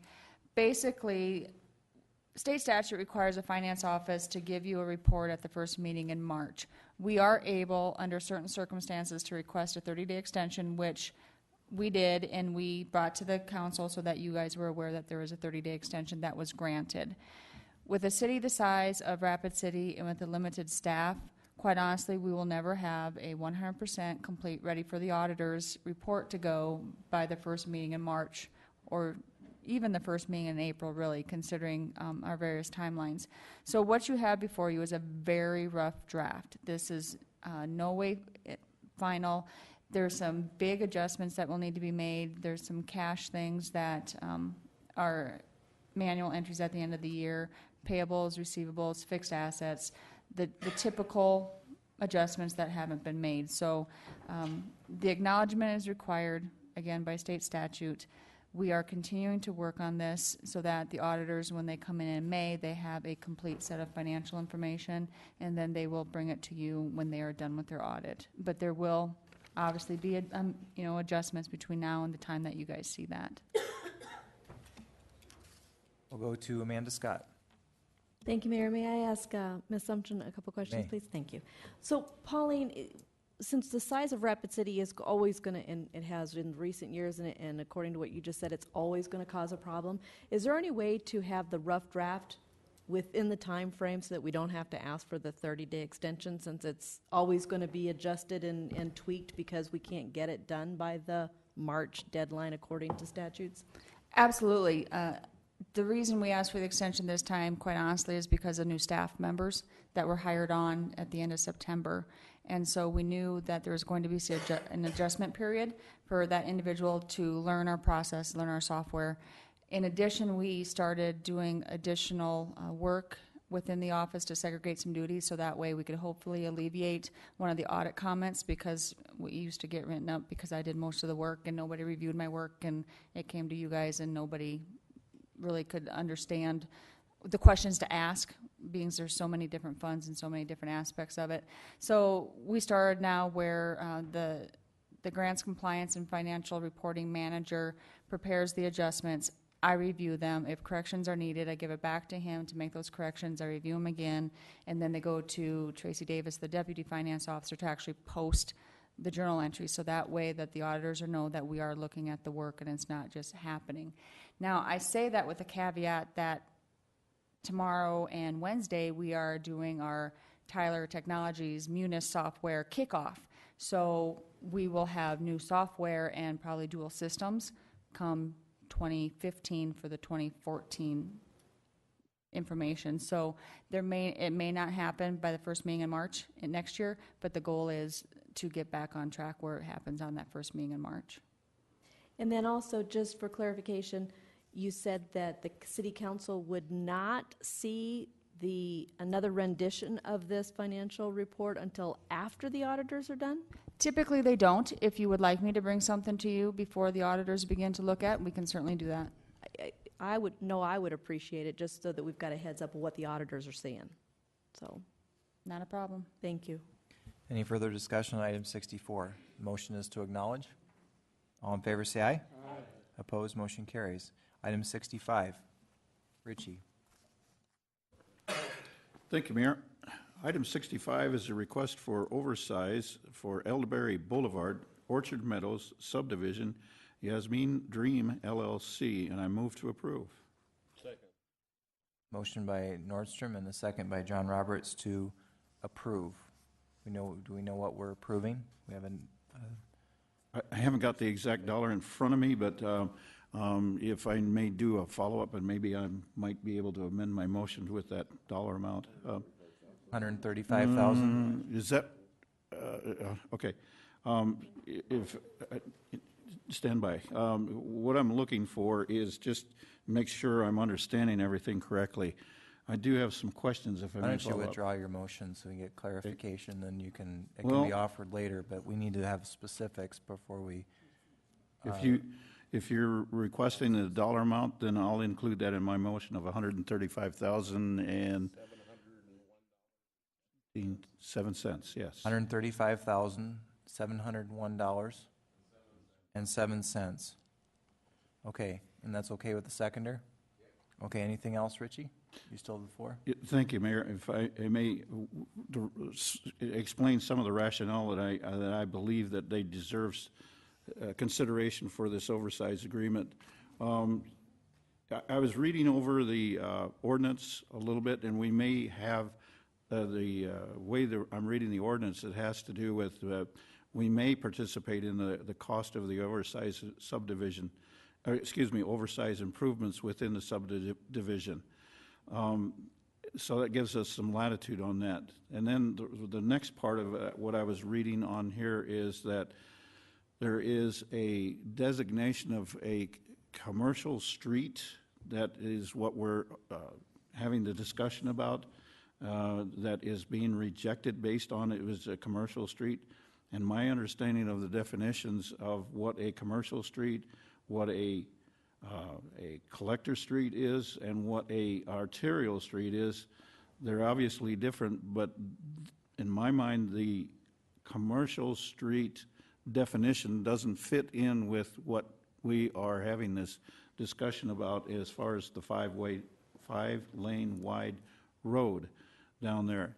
So if I may ask Kyle Treelor, if I may ask you a few questions? We're also going to need our city attorney for this discussion too, so if we need. And I'll yield the floor when that comes to that point. Okay. Kyle, you started making some points about the size of the street. Have you been able to determine from your examination of the definitions of what a commercial street is, the collector street and the arterial street is?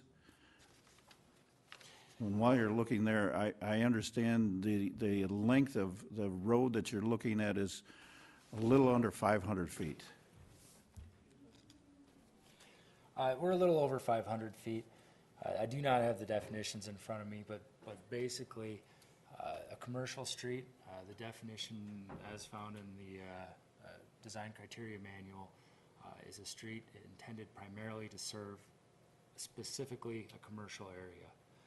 An arterial street is a regional traffic facility meant to service larger areas, and including mixed uses, single-family developments, multifamily developments, office commercial, and provide regional traffic flow.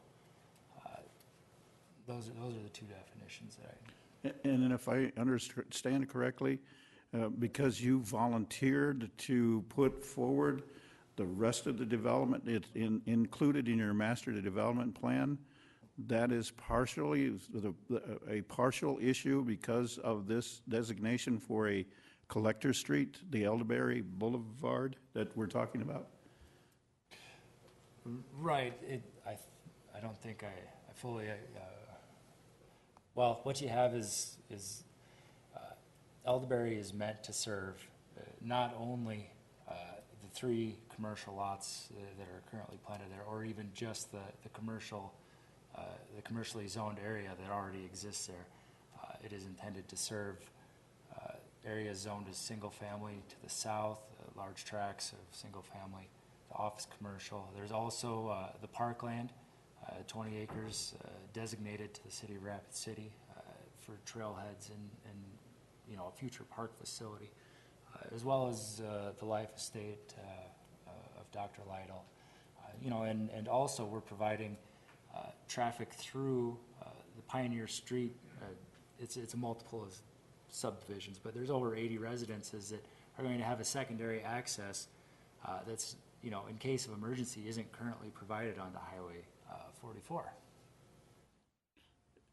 And just to clarify, most of these requirements are the outcome of this traffic study? Do I understand that correctly? Correct. The full 5 lanes are required by the traffic study. And the reason why we had to put a traffic study in place was because? It's required in the infrastructure design criteria manual for any subdivision of land that is expected to generate a certain amount of traffic. I couldn't tell you what the cutoff limit is, but. Understand.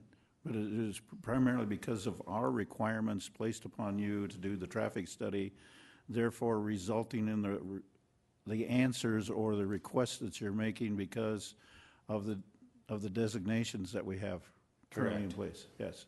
We are required, if it all boils down to the fact that we are required through the Rapid City Design Criteria Manual to provide 5 lanes.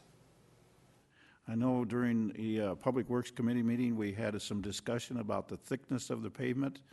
Are you prepared to respond to those questions?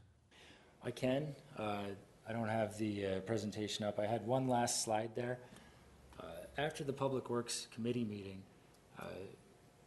I decided to drive out to Setavy Lane and see exactly what the condition was and what was going on that concrete paved street.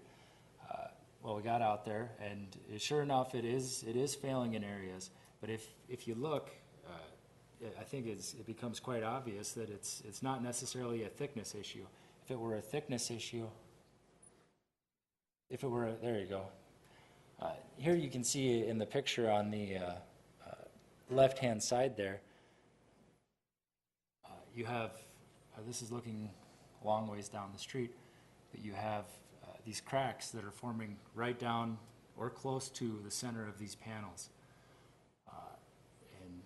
Kyle, if I may interrupt, it's a little difficult to see, but essentially it starts in the one panel that we see the solid black line from lower left to upper right quadrant, and we're starting to see a failure or crack line in the middle of that black line that's leading from the center of that line and going off to the upper left quadrant of that picture.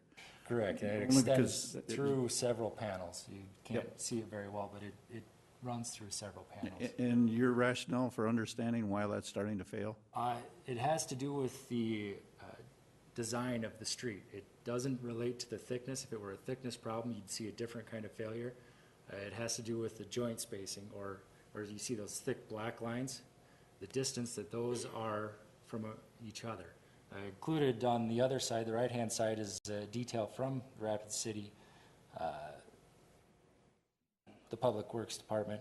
But essentially, it calls for a minimum joint spacing of half of the, you take the thickness, you multiply it by 2, and you're supposed to provide that many feet in joint spacing thickness. That's a pretty given standard rule. But 6-inch concrete, you need 12-foot spacing.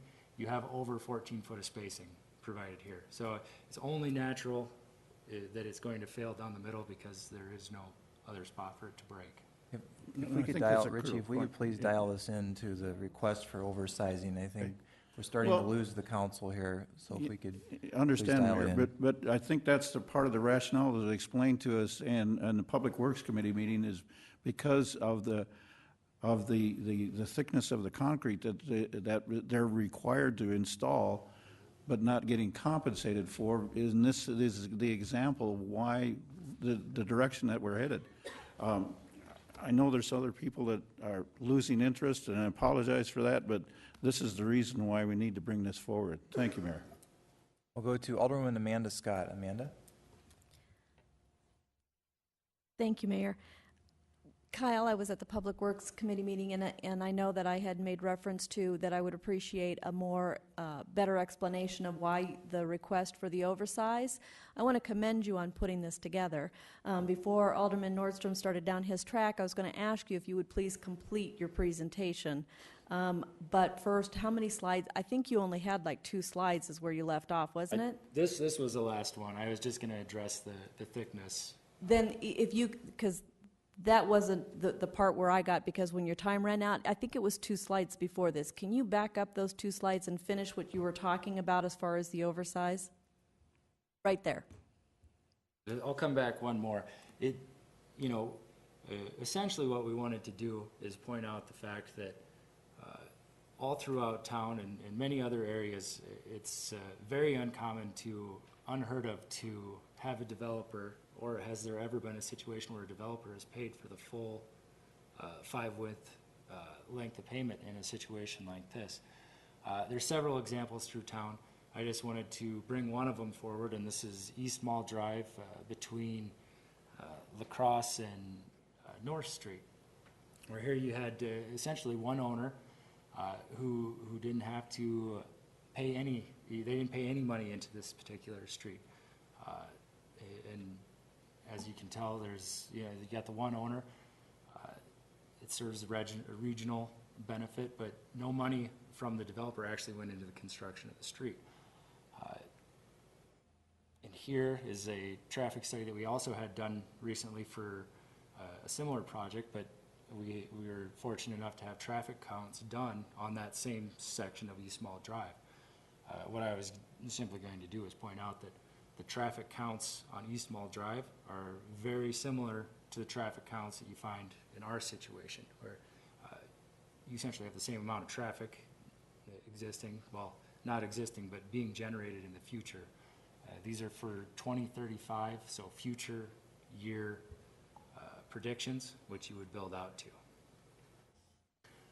Thank you, Kyle. Then, so for a follow-up question on that, when you showed that the development was going to be connecting some other properties as well, the proposed streets going through this development will actually service the park area, the city's park area to the south? Correct. There is, I'll go back to here.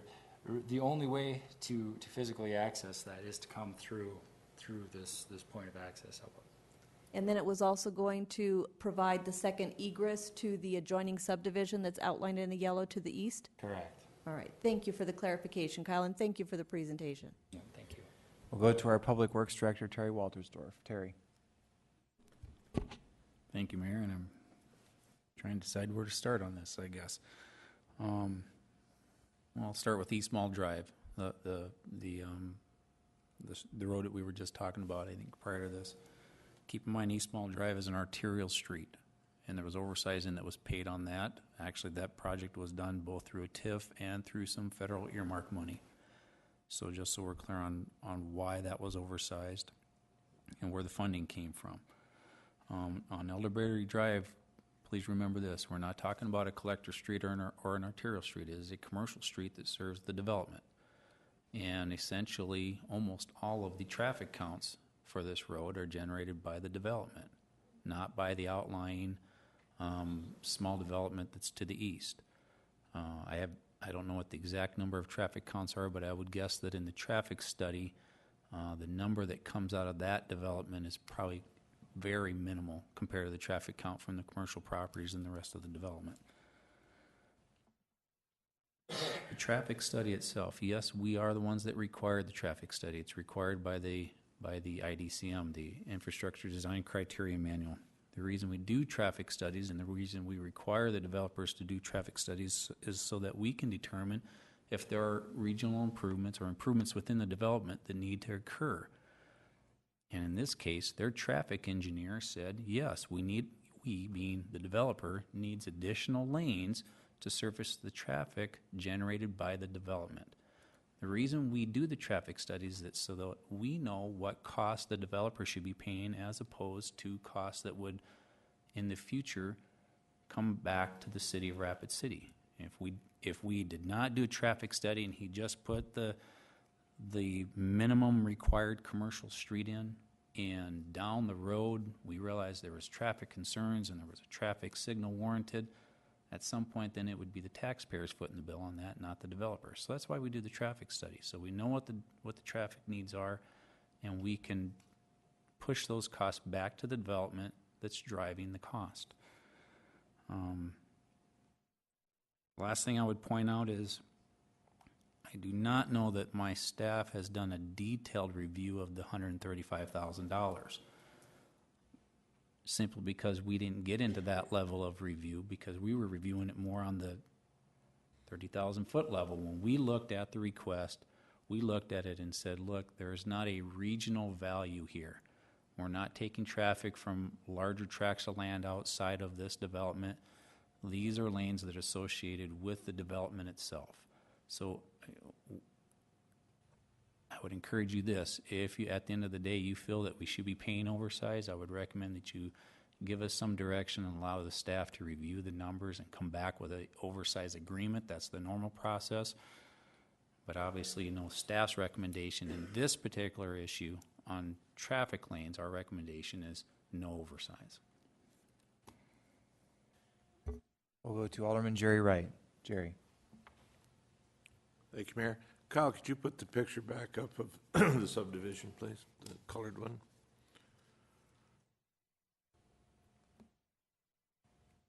Thank you. I'm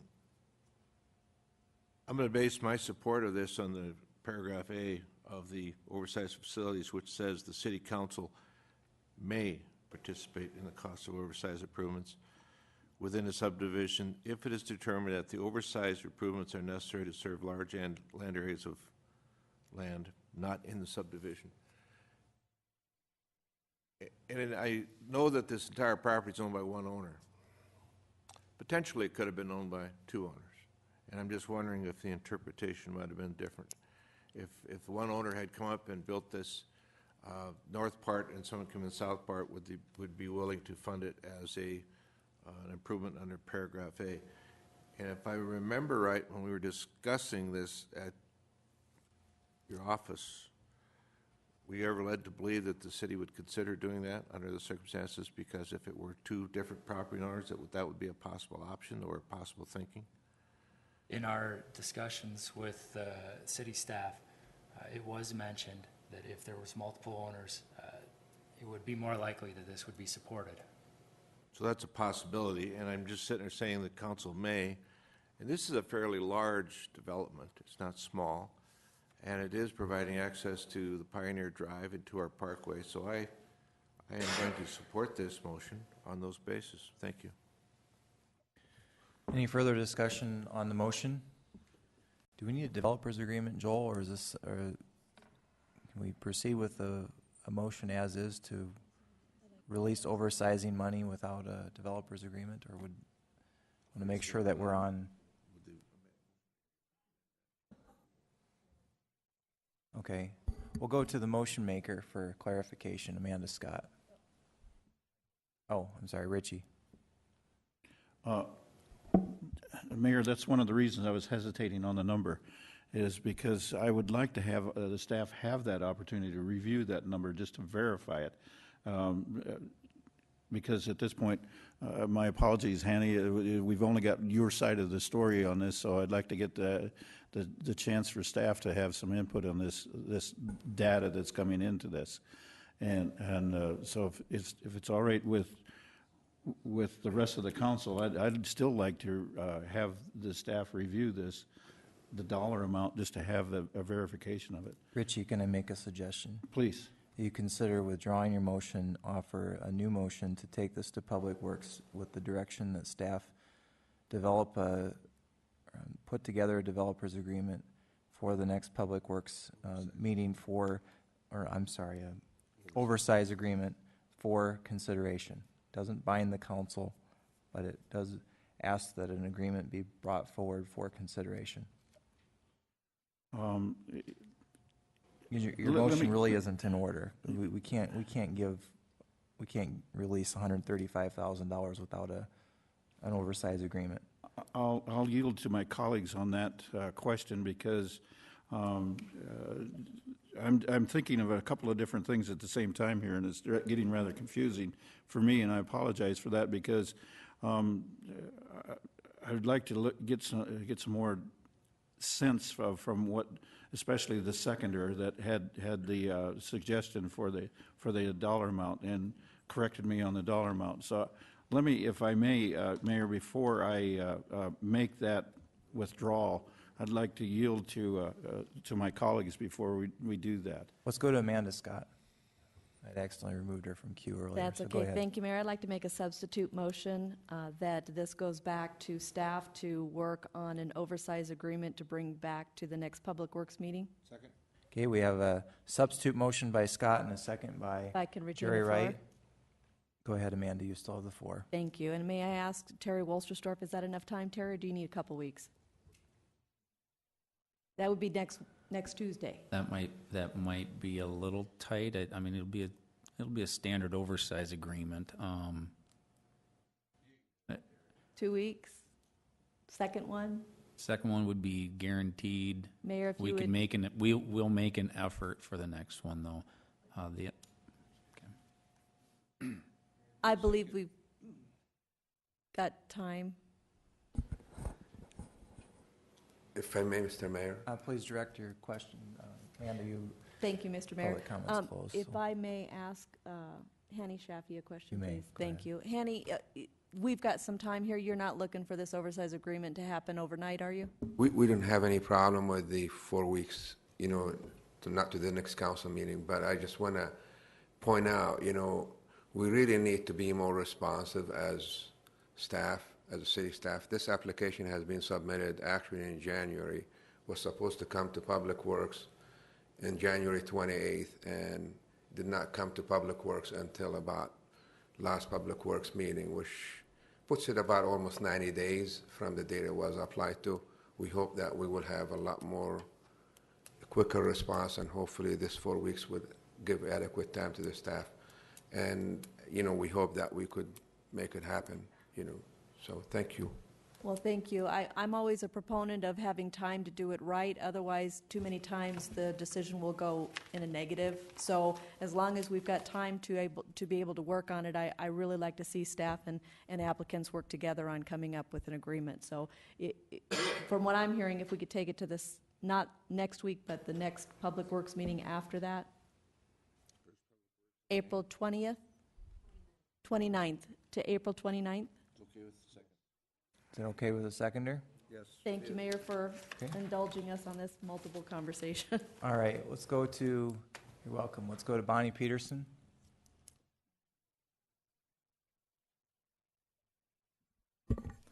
Thank you, Mayor. I have a question for Joel. Go ahead. Okay. Joel, it sounds like we're hearing contradictory information from both sides. And when you make these kind of agreements, can you split the difference, do half and half, or are you required to, if you're going to do oversized, you're required to make the whole contribution? Well, if the developer was willing to accept less, that would be fine. But if you're saying this is oversized, then the argument would be that we're required to pay that.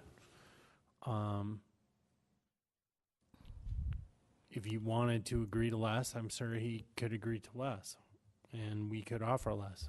But again, it's somewhat inconsistent with the idea of oversized. If it's oversized, then you're required to pay it and should pay it. And if it's not oversized, then you're not required to pay it and shouldn't.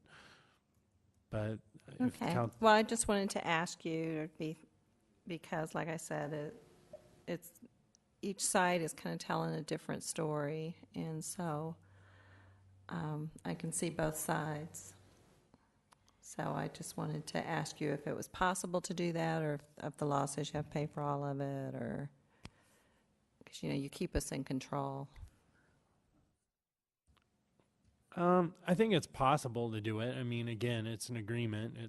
This is what we're willing to pay. It'd be, obviously there's going to be a discussion if staff looks through the cost estimate and weeds some things out and decreases the number that way. And then there might be some disputes about that, but we'll just have to see. Okay. Thank you, Joel. We'll go to our Public Works Director, Terry Walterstorff. Thank you, Mayor. Regarding the timelines, as far as bringing an agreement forward, definitely the 4 weeks is very doable. We'll be using our standard oversized agreement that we've used in the past. Probably the bigger issue that will need to be wrestled with is the funding source. To be quite frank, I'm not sure where we're going to go to for that. Normal funding sources would be either the CIP fund or the utility support fund. We are attempting to set up a utility support fund meeting. I think Brenda from my office sent an email out last week on that. We had a few projects that we were looking at bringing forward for funding on the utility support fund. One would be additional funding we need for our utility maintenance building. The second one would be the Big Sky improvements, which were on the agenda tonight. Now this will be a third one. To be quite frank, most of the time when we do road oversizes, we don't do it very often. Usually the costs are wrapped into a TIF. That's a good way for us to get them paid for at the developer's expense, so to speak. We did do oversize on South 5th Street, off of Catron Boulevard. That funding came out of utility support fund. That was $500,000. So, as I said, that's the bigger issue. We're going to have to figure out where the funding's going to come from. Granted, $130,000 is, in the big picture of things, is not a huge amount, but this is probably the start to potentially a lot of additional road oversize costs that are going to be coming your way.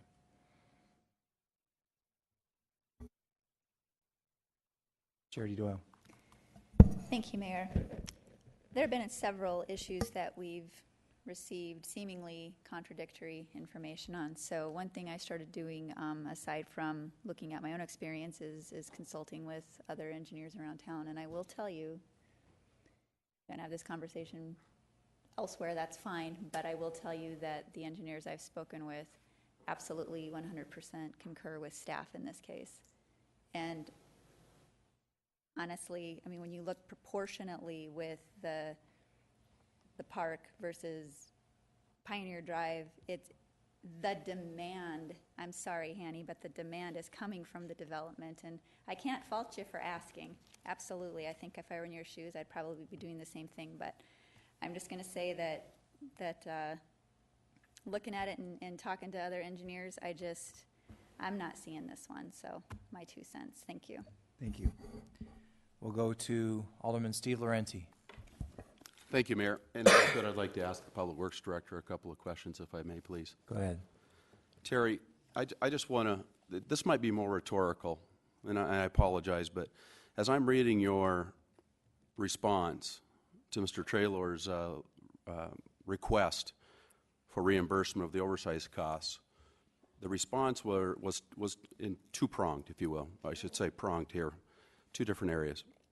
The Elderberry Boulevard is classified as a commercial street, provides internal access, mainly almost all of it, to Orchard Meadows development. Is that correct? That's correct. The second point that was made by your staff was that Elderberry Boulevard, which is part of this private development, that the additional 2 lanes came out of the traffic study because there was a necessity for those 2 lanes based on the amount of traffic that the private development would generate. Is that correct? That is correct. So I'm having a hard time, thank you, Terry, understanding why we would use upwards of $130,000 to $135,000 of the taxpayers' money for a private development, which is going to be using that street and built for that private development, but we're going to stick the taxpayers for the oversized costs, which were deemed necessary for the private development, not for public access or for access for any other development, but purely because of this private development, that 2-lane road is needed. And yet we're wanting to apparently send this back to staff to figure out a way. You just heard the Public Works Director say, we're not sure where we're going to get this money. But ultimately, we know where it's coming from. It's coming from the taxpayers, the rest of the taxpayers, for another private development. And we aren't even talking about a TIF. We know where I would go on that. So the reality is, I will not support sending this back to staff, and I would hope that my colleagues would reconsider, especially in light of the examples brought up by the private developer and spoken by with Terry Waltersdorf, our Public Works Director. They are not the same. They don't have the same service. They don't have the same traffic, and that traffic is generated purely on this particular request by a private development, not for public purposes as a pass-through for other traffic, but purely for the private development. I hope my colleagues would reconsider spending $135,000 of the taxpayers' money for a privately developed street that is needed for that private development only. Thank you, Mayor. Alderman John Roberts. Thank you, Mr. Mayor. And I think that Mr. Laurenti forgot about the second access into the development there. But do you have another question there, Hanny? Yes, if I may, I know there are a lot of things that are being thrown out, and actually most of them are inaccurate. Somebody just mentioned earlier that the city has just paid $134,000 just for a traffic study to get a second access out of Chapel Valley. The city has never, to my knowledge, and I've been working with the city for near probably 25 years working in Rapid City, has never requested any developer, regardless if they have their own traffic or anybody else's traffic, to pay any more than 3 lanes. And I guarantee you, it has never been done, to my knowledge, by the city of Rapid City. You take East Anamosa Drive across from Menard, it was paid for by 3 lanes by the developers, the 2 additional lanes by the city. The Mola Drive, it generates only 1,200 cars a day, the traffic counts today. So it is, the regional aspect of it is not regional. If it is regional, it would have seen a lot more traffic today. It is waiting for the ground to develop to carry traffic. And the ground is one developer, just like this ground is. You know, so let's be consistent and let's take the hypocrisy out of it. The reason I say that, we asked for $134,000 just for the pavement. If you read the ordinance, it says also utilities and storm sewer. We did not nickel dime it to come and ask for it. And I guarantee you, our traffic engineers and our soils engineers or pavement engineers have come up with 6 inches of concrete pavement. And the city's lack of design or ability to design Sarabi Lane, which was 6-inch, they put the joints at 14 foot, which created longitudinal cracks, and they blamed it on the thickness of the concrete. It's not the thickness of the concrete, it's the layout of the joints. And any good designer would have figured that out. We paid for 7 inches of concrete, which is approximately $71,000. We did not ask for that extra thickness. We just ignored that cost and said, well, let's stick with what is in the ordinance. It is a 5-lane road. Regardless if the city classifies it as a collector or as an arterial or whatever. The cross-section for an arterial is 5-lane. If you're building a 5-lane road, then you could call it an arterial.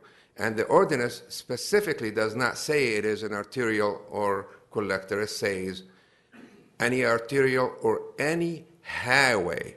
If you look at the city ordinances, there is no definition of a highway. A highway, common sense, is a traveled road. It could be a collector, local street, or whatever classification that the city has, which is other than arterial, and that includes our Elderberry Drive. It's a driven street, which is driven highway.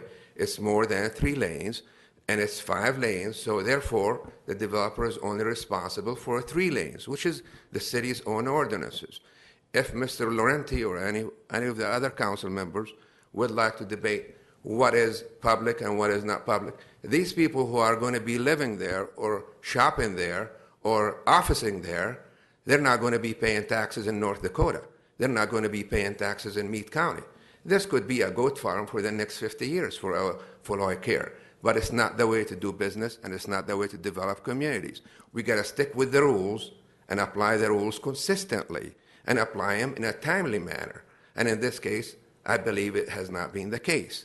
If it was to certain individuals, this is really getting to be, it's almost a debate between right or wrong, but it's not. It is actually a debate between who do we want to really apply the rules to in a certain way and who we don't, which is really not consistent with good government. That's not what the great founders of this nation have built our rules on. You know what I mean? Let's not apply rules differently to different people. This is not the way to do business. I would like to have the oversized cost be revised by the city. Can you clarify your question, please? I mean, we've allowed a great deal of latitude here, and I think it's time that we dial in the discussion to what your question was. The public comment is now closed. Is there anything further Annie, that hasn't been I have a answered? question for you.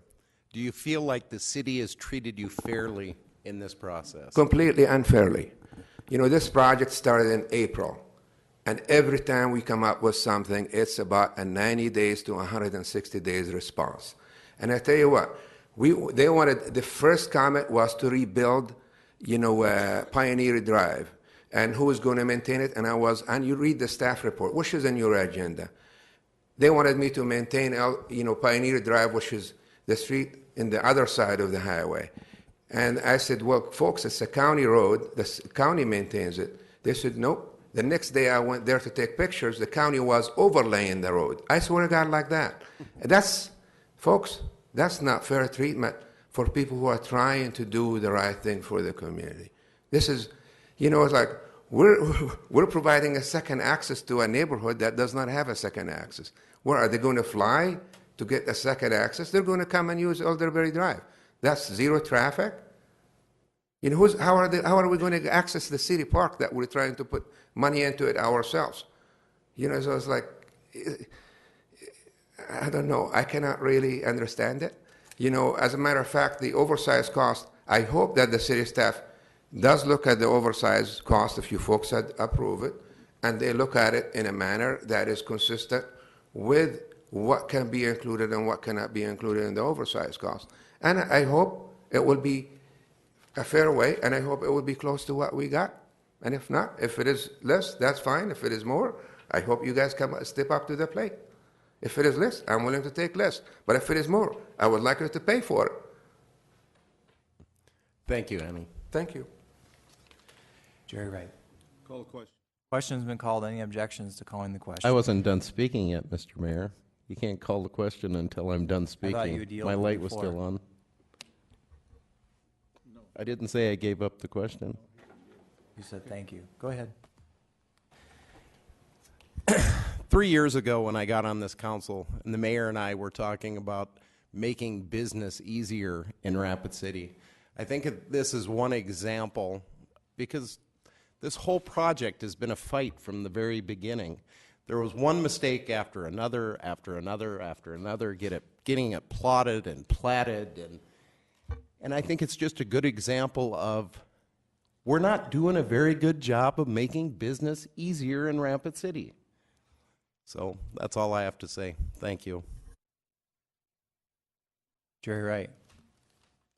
Call the question. Question's been called. Any objections to calling the question? We'll proceed directly to the vote. Everyone understands the motion. Reread it, please. Charlene, please reread the motion.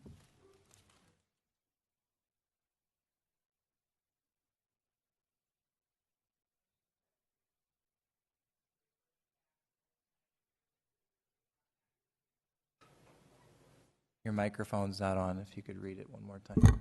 Sorry, thought it was loud enough. Okay. Refer back to staff for development of an oversized agreement that's to be presented at the April 29th Public Works. Okay. Everyone understands the motion. All in favor say aye. Aye. Opposed? Here. Roll call, please. Estes. Yes. Peterson. Lewis. Doyle. Wright. Yes. Scott. Nordstrom. Roberts. Clayton. Lorente. Motion carries 7-3. Item 66. Ritchie. Thank you, Mayor. Item 66 is to approve agreement between the City of Rapid City and Pennington County Auditor for collection of stormwater drainage utility fees. I move to approve. By Nordstrom, second by Clayton. Any discussion? Seeing none, all in favor. I'm sorry, Charity Doyle. Wow, you should be an auctioneer. That was quick. Okay, it's really late, and I want to just make sure for the record, Mr. Wolterstorff, if you would, that we are going to make this as transparent as possible and actually bill one another for the services. If I could, Mayor. Go ahead. Yes, it will be transparent. No, we will not be billing them. We're not going to bill them for their stormwater fee? We will generate a annual report that details their exact amount that they would have been charged if we had assessed it to the property. The reason we're not going to officially assess it on their tax roll is once it ends up on the tax roll, they have to cut the check for it, which then means they have to build that into their budget. That brings the county commission into the discussion. it just was a lot more paperwork, and we felt that this was a good way to work internally with their staff there at the county to generate the information we needed to work with them. So the way the amended agreement that's on the agenda tonight shows is, and again, it was reduced down to 3 years, and every year we will generate a detailed report that itemizes the exact parcels that the county owns and the exact dollar amounts associated with it. So you will know exactly how much in drainage fees we would have charged had we sent them a bill. And it's only going to make sense in the context of seeing what they would charge us for the service of upgrading the software and entering the data, et cetera, so that it's compatible with what we need. Are we going to see that as well? I'm not sure of the exact level of detail on the billing. We'll get back from them. We'll have that discussion with them, obviously.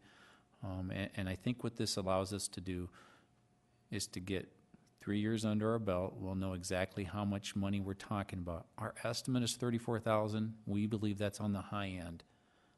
We believe that it's a conservative number, and realistically it'll be much less than that.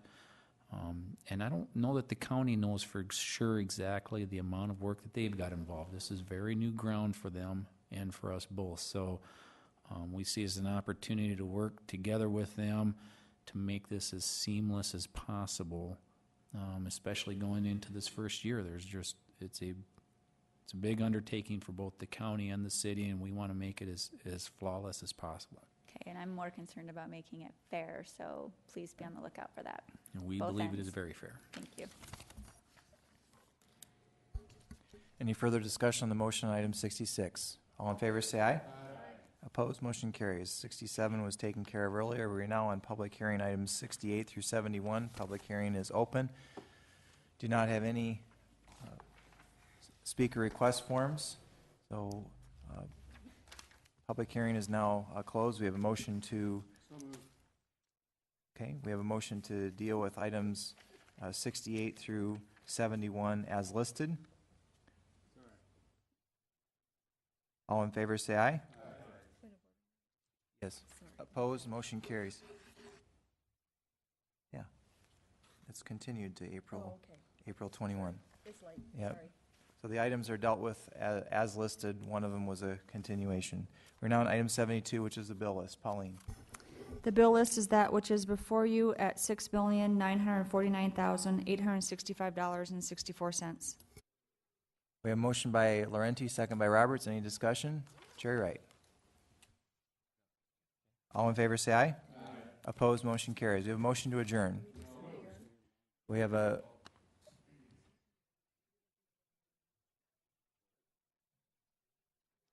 Oh, good catch. Item 72 has been taken care of. We're going to skip back to 71.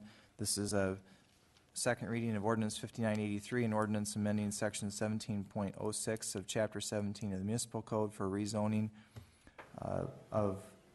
requested by Jared DuPont from General Ag District to Light Industrial District for property generally described as being located west of Creek Drive between Center and East St. Patrick Street. We have a motion by Lewis and a second by Richie Nordstrom for approval of second reading of Ordinance 5983. All in favor, say aye. Aye. Opposed, motion carries. We have a motion to adjourn. We have a motion by Scott and a second by Laurenti. All in favor, say aye. Aye. Opposed, motion carries. We're adjourned. Thank you, everyone. Have a good evening.